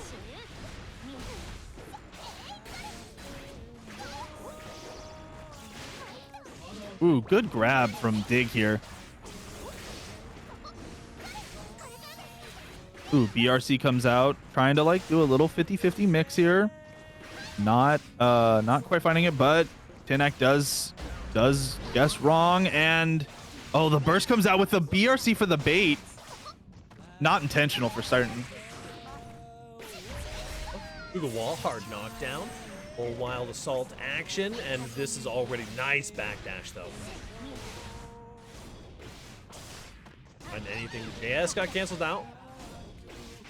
Standing frames, you gotta deal with this mix. The overhead does connect. And Big is dominant right now. Mm-hmm. And I'm talking a big game earlier, saying I got the Bridget matchup on lock, but Big is looking like they're feeling pretty good about it right now. I mean, with how dominant they looked in that second round, I thought this was going to be, you know, Tenek was going to turn this, but I mean, Dig is just playing so respectfully, so well. I mean, even right now, just, yeah, even like right now, just the blocks coming through. Tenek starting to play a little more respectful as well, realizing, hey, I might not just be able to like do what I want to do. Gotta be careful. We're at 100 risk here.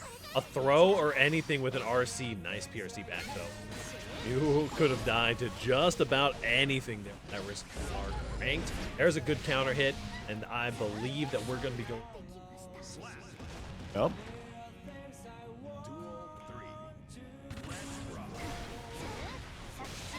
Nice job with the frame trap, trying to catch some of the dash blocking, but unfortunately, I think that may have been a failed attempt at Akara there off of the dash cancel. Below, gonna connect again. Holy 2Ks. Dig is looking to going. There's a good far slash confirm. Ooh, yeah.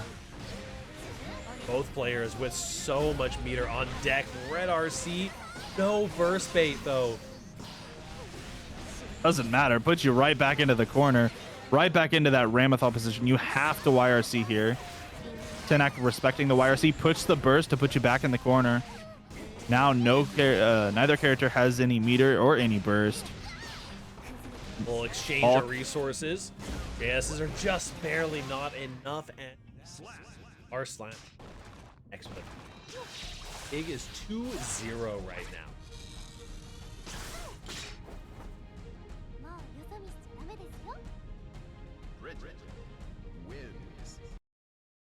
We said Bridget has less damage, quote unquote.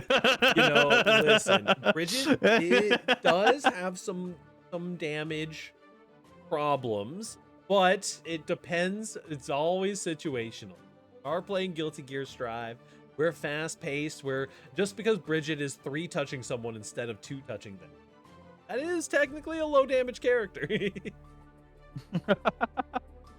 All about perspective. My perspective is they both hurt.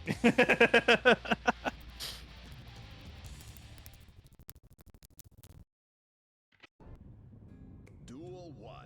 Getting into game 3, Duel 1, let's rock. Speaking of rock, Tenak throwing rock immediately.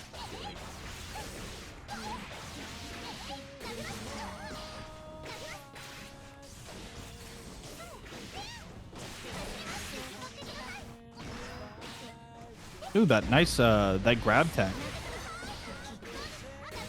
Teching the grab here, we both players using a little bit of meter for some RCs. We'll get a little carry. Oh no, into the didn't punish. actually get the confirm. Could have killed there off the YRC bait. Has a meter to work with though. There's a D. We don't even gotta worry. Duel 2. Dig did not quite get there. But now, on potentially match point, the somber ballad that Dig shoots back always gets me.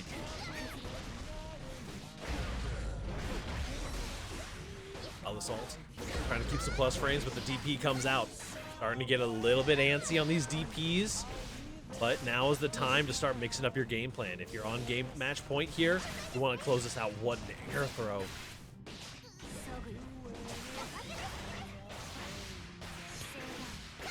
Okay. Looking like Giggs in a little bit of control here, gets the wall splat, but drops it instead of confirming through the wall here. The wall slump. Ooh. Nice IB. Gonna be able to keep the pressure up for it. Oh! Going for the burst bait. You just need one interaction. The throw is it. Oh no. As wow. Big. With a clean. Big really looking dominant here. And that is Dig moving on up. Going down against Nub. Hold on. So sorry, Tenak. I gotta do it to you. Very, very good stuff. Dig with perform there. Back up to the grand finals. So it's gonna be Bridget into Kai. This is gonna be a fun match. Used to play this match quite a bit back in the day. Haven't played it as much recently. Feels kind of 50-50. That's fine. I mean, you're the TO though, Pariah. What? P and such before grands. That's okay. Yeah, absolutely. Go ahead. Those have been played a lot back to back. That is a-okay. We can take a little bio break before the grand finals. I will also take it. So I'll be right back.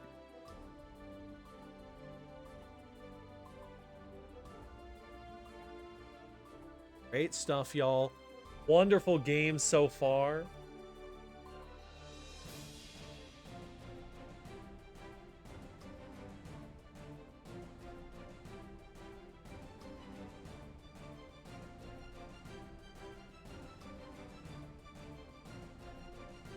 Good to see. Checking in on the team era battle nonsense. We got some stuff cooking up for OEG. Monday is our Grand Blue bracket, where actually we dodged the server maintenance. Thank God. We're gonna have some Grand Blue action for you on Monday for FNF Rising. Thank you. Yes, the Monster Hunter designs is something I worked really hard on, and was a vision that I had for a long time, and it took a while before we actually got it kind of finalized. Is the final match the same as the rest? Best of 5. Yeah, the final match is best of 5. It's best of 5 throughout the whole bracket. And then reset obviously is available. So Dig is going to have to potentially win 6 games and take home.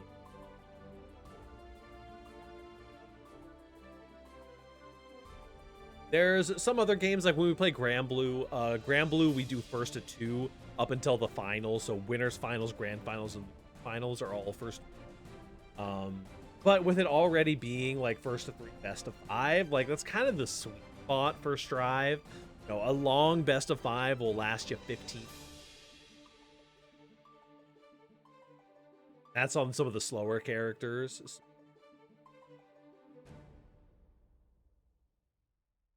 Increasing it much more than that can be a little bit much. My mic cuts out sometimes. I'll have to have a look at it. We'll see what it might. If that's when you look towards the stand, it might be just my mic not picking me up properly when I'm around or something like that. They're not speaking directly into it. That makes sense. Watch back the VOD to see. Yeah, absolutely. Put a little marker in there. Wanting to work quite a bit. Turns out having a good functioning mic is important. Glad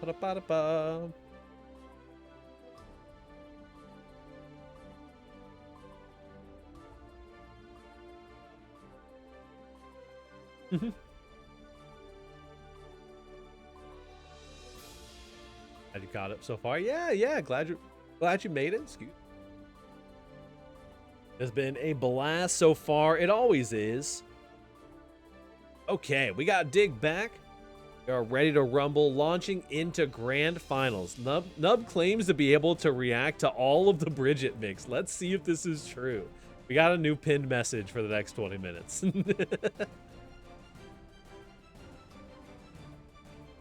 Dang, stealing player 1, 2. Oh, no. Alrighty, let's get into it. Gear Strive, Fightsticks, and Flashkicks Grand Finals. Dig is coming in from the loser side. We'll have to make the reset happen. The battle of the 3-letter names is happening. Full DP action immediately. Kai does leave a lot of natural frame gaps. Oh no, this close slash 2S is gonna, I have a feeling, is gonna be getting DP'd a lot. See the IBs as well. Dig is locked in. Hold on. Firm into the hard knockdown. Just immediately playing so on top of it. Dig is nice and warmed up. One of the things you gotta consider in these brackets, you can get a little exhausted playing all these loser path rounds, but sometimes it's better to be exhausted than it is to be iced out while you're waiting to be.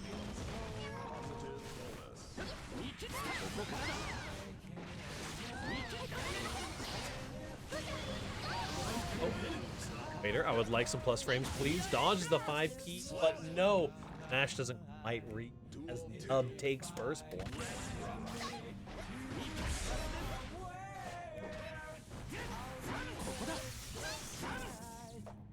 Trying to find anything. The 2P comes in. Nice 6P there. Falls out the fake yo-yo. Continuing trying to 6P. Both players are so patient here, but Nub, the one who finds the aggression first with a big counter hit. I hope I didn't miss too much. Much so far. Nub's up 1 match. Nub has apparently claimed to be able to react to all Bridget mix, so we're going to get to see here. All Bridget mix? Nice PRC into the 6.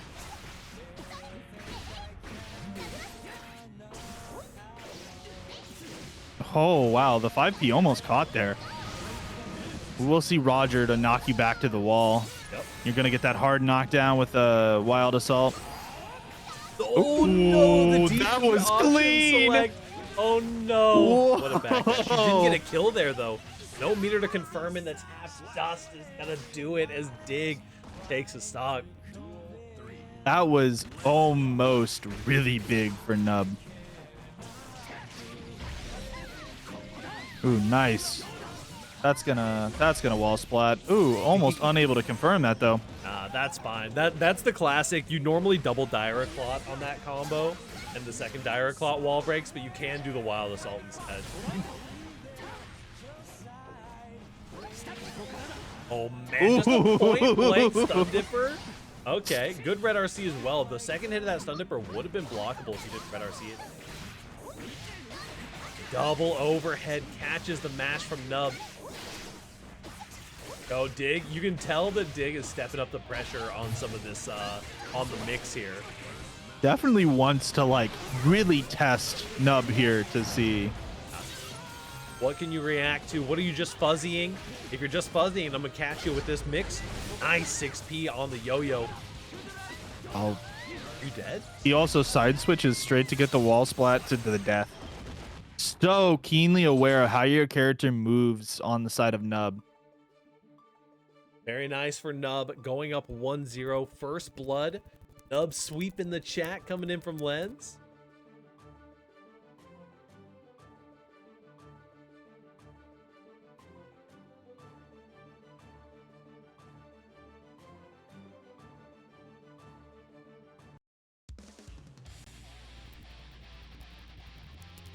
Thank you, Len. I've had a good birthday so far. We got some festivities this weekend. We're gonna be doing some drunk AMA Spelunky on Friday.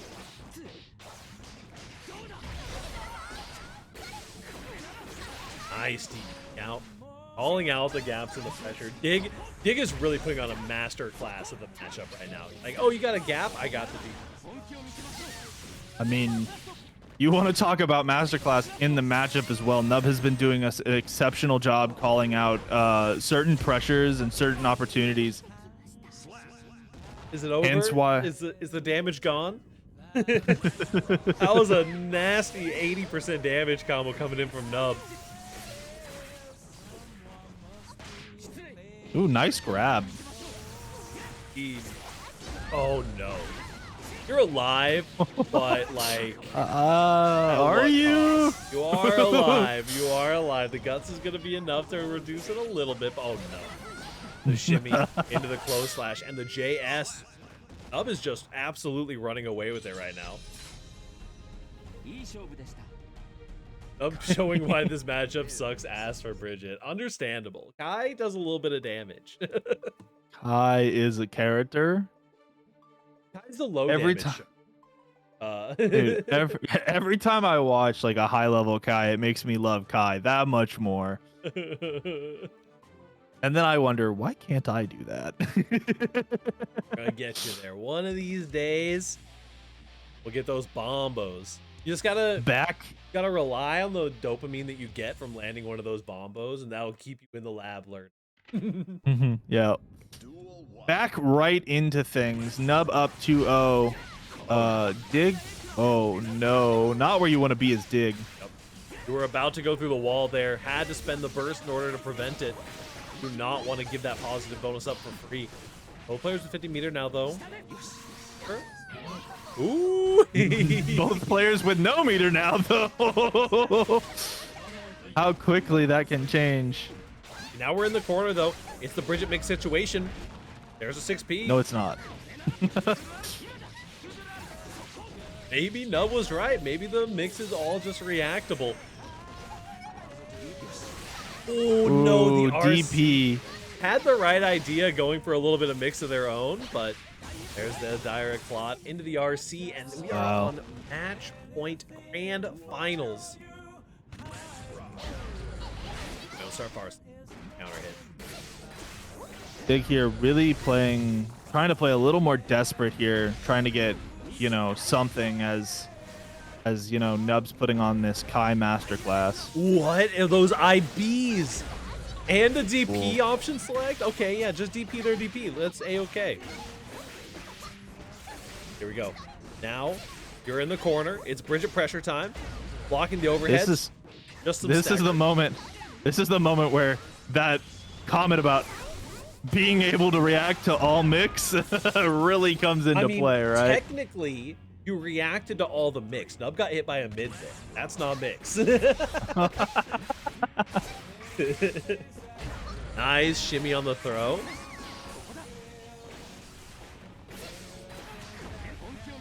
IBs are incredible. What a 5P as well, though, on the cross-up.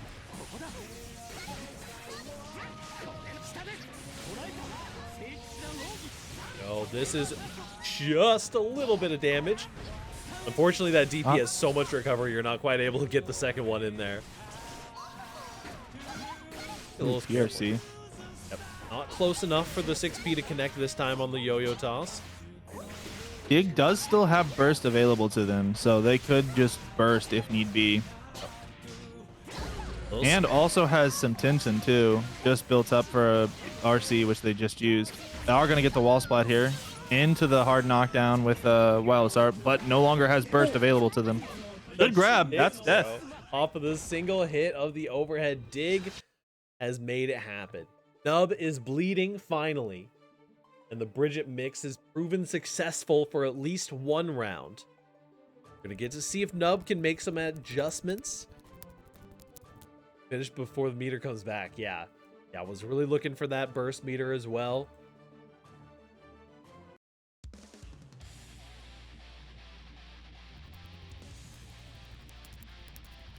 Would be nice to see a nice little bracket reset. I think you said last week that it had been a bit since the last bracket reset. It is true. We don't get to see too many bracket resets in general. I'm not gonna lie, I like Dig. Dig is a hard person to hate, to be honest. Even as a Bridget player, you know. But I'm preying on his downfall. I think that's the other side of the coin. Is like, everyone likes Dig, but also everyone kind of prays for Dig's downfall. Oh no, we're at full risk here. This is scary. You could die off of one hit if you get the right one. But no, Dig is actually just gonna be like, hey, you know what? Max risk, just put that meter in the bank. That's a good DP bait. A safe jump. Short. Run up throw is so funny. Going into the overhead. Time for some lows. The far slash connects this time. Into the air combo. Oh. Nice extension with the JD there. You can make anything happen in this game with 100 meters. The neutral jump throw. All right, sure. Does have burst. There it is. Bit of a heroic burst, but with 100 meter and you can not anything happen. Backdash with the rock the baby with the PRC. The close slash catches the backdash. Really nice. Maybe the reversal of fortune that we're looking for here. To the low, Dire Claw. Dig very patient here. They immediately as Dig gets caught mashing. ERC comes through. Ooh, nice air grab from Nub. Specifically waits out the double jump and then catches air grab on the out. The charge stun edge might not be your best option in that scenario, but you're gonna pay plenty for that. Negative on the stun dipper, no meter. Self-safe at RC just to stay safe on the scooter. Excuse me? That mix up. Hit cross up? I'm sorry. What was that again? You're alive though on one pixel. You got a chip and a chair. Food your arc on wake up. The dust is not gonna land the overhead. Get chipped out by anything here. This is not the button you want to be seeing. Waiter, I would like some plus frames, please. And the 5D connects. You know, Dig really had to whip out the deep. The cross up in the corner is such a. Yo, you got the wall to your back, and you're like, yeah, I got this. I know at the very least I don't have to worry about side swap.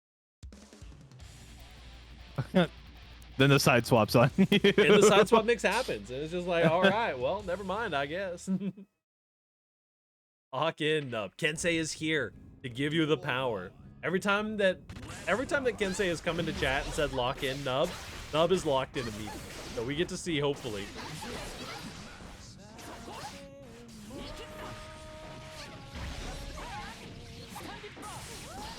Knockdown.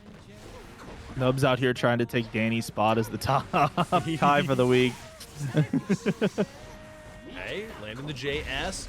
Gonna be using it to get some of that pressure. The IBs are coming in. No one ever wins when they say time to lock in. And the brave charge stun edge, but it does give you a good amount of plus frames here. Maybe you have Bridget out there as well. No, gonna get caught mashing on that one. good pickup with a 2K as well. Ooh, DP. Ooh, nice grab. Again to the tick throw. 100-meter here for Dig. Stalling. Running away. Red RC. The overhead connects. Oh no. Tara into the super. They're not dead. You live. For how long? That's the question. Not for very long. The overhead into the cap dust. Now on match point for Dig. Nub absolutely has to make something happen here. There is no more time to play around. Comes in. Again. Finding the gaps in the pressure. Dig is so locked in. The far slash beats out the stun dipper.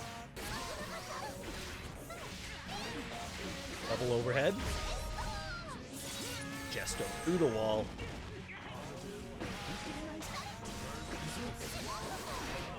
Oh no, not like this. Oh no. Rock Baby into the OTG. Red RC, gold burst. If Ooh, you're gonna gold burst, it might burst. as well be golden.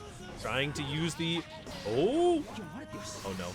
Oh, has to use that PRC, but gets the JH. This is big. This might. Nope. Check the throw. BRC into the DP. And that is a bracket reset, ladies and gentlemen, from the one, the only Diggle Big. Nub is going to have to hold this L. Yep. One more time for Dig to be able to take this. Nub has got to lock in here. Gotta reset the brain. Going into it. For all of those Tower Bridget players, reactable mix. Duel 1. Let's rock. Set time, baby. A new follower. Hey, thank you for the follow. Ooh.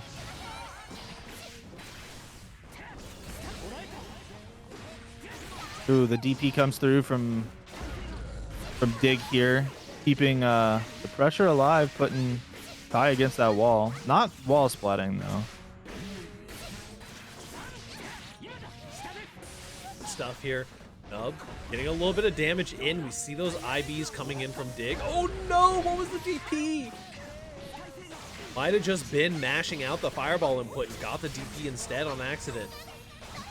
Yeah, the IBs from Dig are just absolute brain break. Look at the reactions to the mix though. We got that. Oh no, dropped the cross dropped up. it.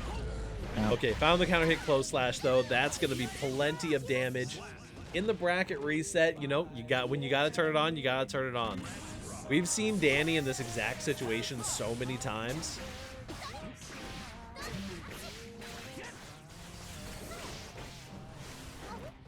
Guess here, something. Anything to get it started, blocking the stun dipper and getting a close slash is a punish. It's not what you want to see. Back into the mix, but the throw. Throw is ticky. And this time, you're going to be able to react to that as well. Getting the jump out. Charge. Yep. Lots of press flames from that charge stun edge. Get a little stun dipper into the DP for Dig here. Got that low. Pushing. Oh, there comes the burst out from Nub. There are a lot of DPs coming in from Dig. Would love to see a DP bait coming in from Nub. But a lot of the DPs are in the middle of pressure, where you're going to be negative anyway, so you don't necessarily have an option to just not press. At this could be Kind of like respecting the burst, respecting the DP right now on the side of Nub. There's the burst. Oh, little lag, little lag. Oh, the DP! The DP! Nub had that. Oh no! Yeah. The DP gets, or the 5D gets beaten out by the DP. 6Ps through the yo-yo, as always, trying to throw out some 5P checks.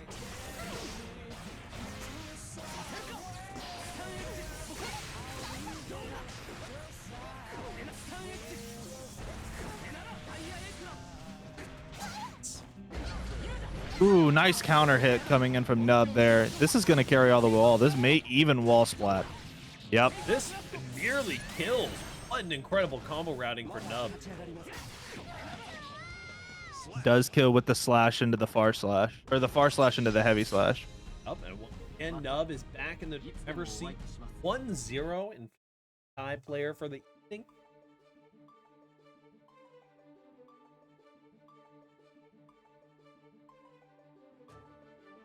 Very interesting.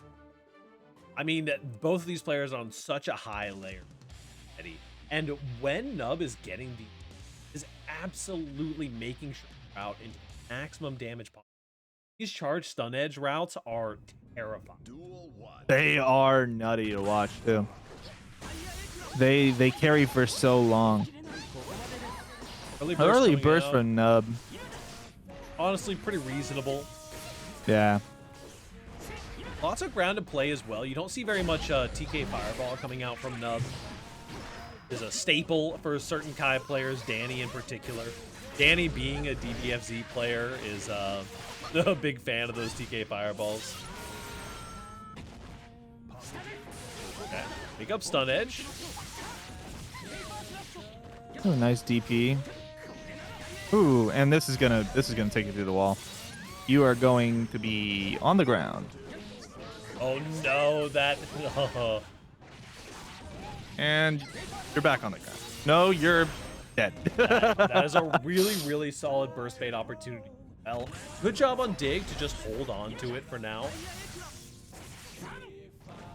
Nub coming out of the gate, running, trying to get that burst down, just so that it's down for a little bit.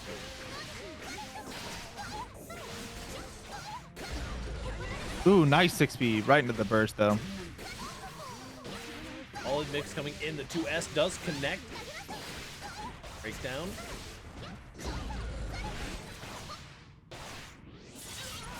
No hard knockdown though. Ooh, but we are getting the express train right to the corner. And anything here. JS actually gonna get the Kara MD cancel out of there. Bursting out immediately. It is a heroic burst, but you've seen Nub come back from worse. The DP whiffs, or the 6P whiffs rather. Mm-hmm. Ooh, finds the far slash. He's IBs. Or no, finds the heavy slash. The IBs and the dash blocking that Dig is doing is just like the inevitability of I'm gonna get it and throw you, and you can't do anything about it. Mm-hmm. Ooh, nice 6P straight into the 2-1-4 heavy slash. Okay, back throw incident. Oh. Ooh, DP for DP.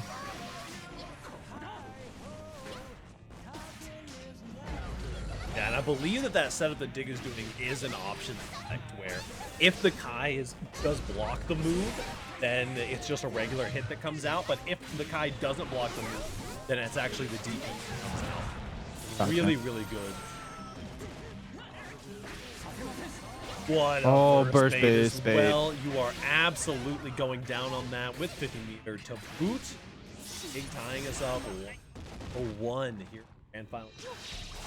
We're getting a show put on today. Absolutely. Gamers are putting on their bet.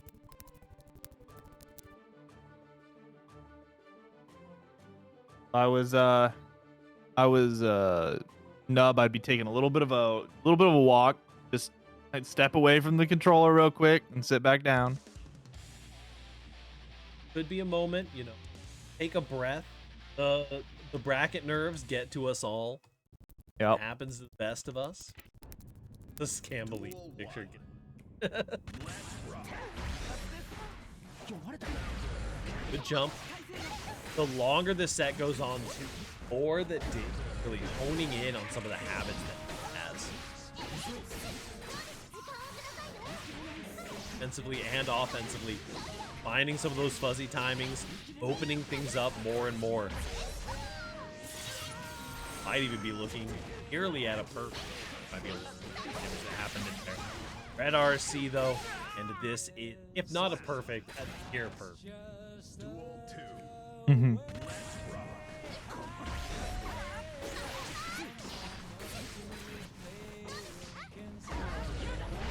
Ooh, good find on that far slash there. This is going to carry you to the corner. Now you just got to find that option to get the wall splat off. Dipper, And there it is. the red RC. Probably was hoping to save the meter, but honestly, with the amount of damage you got with that conversion. Oh no! Oop. Wow. Found that 2D. Okay, we're good. we're back in it. There's the air throw. I was gonna say it looked like we might have had a controller malfunction moment, which was really sad to get in grand finals. What a shimmy off of the RC. Incredible read from Dig. Gonna go ahead and let the combo drop here to get some favorable Oki. Could be able to kill off of this. What if you build enough meter? Gotta find an opening though. These IBs, the IBFDs are coming in for Nub.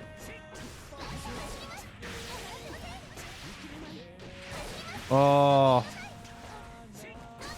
Ooh. Good little 5P coming out from Nub.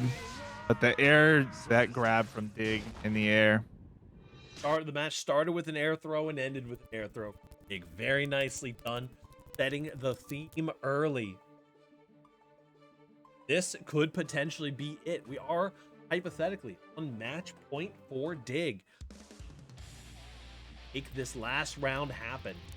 Nah, take us to game 5. Take us to game 5. That's what I say. Channel your inner No, Danny. no, no locking in. Just take us to game 5. If put some flip-flops on, try to channel your inner Danny. Think about the delicious beer and beautiful view. I mean, doing a good job of it right now. Full corner carry. Lots of damage. Not a lot of 6K usage. A lot of Kais will go for red RC and route immediately 4+ frames with the 6K, but Dub mostly just opting out. I think potentially because of all of the DP callouts that Dig is kind of pulling through. Yeah, it's been a lot of recently a lot of 2Ks instead of Go. That's the wall slumping to death. Nope. Alive, just barely hanging on. And just a little there's the dash 2. of 2K. Hey, there's the 2K we were talking about. All right, Nub has an opportunity to bring us to a game 5 here before Dig runs away with it. The guard crush into the throw combo. You know, a lot of combos off a throw this season. No, not something you're used to seeing in this. AH gonna be getting PRC'd through, and a wall stick off of that. Dig's combo routing has been so strong. Yeah. Highly optimized on these combos. Dodging out the far slash. The stun Ooh, dipper is but gonna the beat stun up the dipper scooter. does. Yeah, the stun dipper comes in there. Not able to find much off of it though, and does get returned to the corner by Dig. This is just death. All right, match point for Dig. Nub needs to make something happen right now. Brack's been going on for a while. It's starting to get late even here in the central part of the United States. Yeah. FD6P option select. Ooh, might get it that time.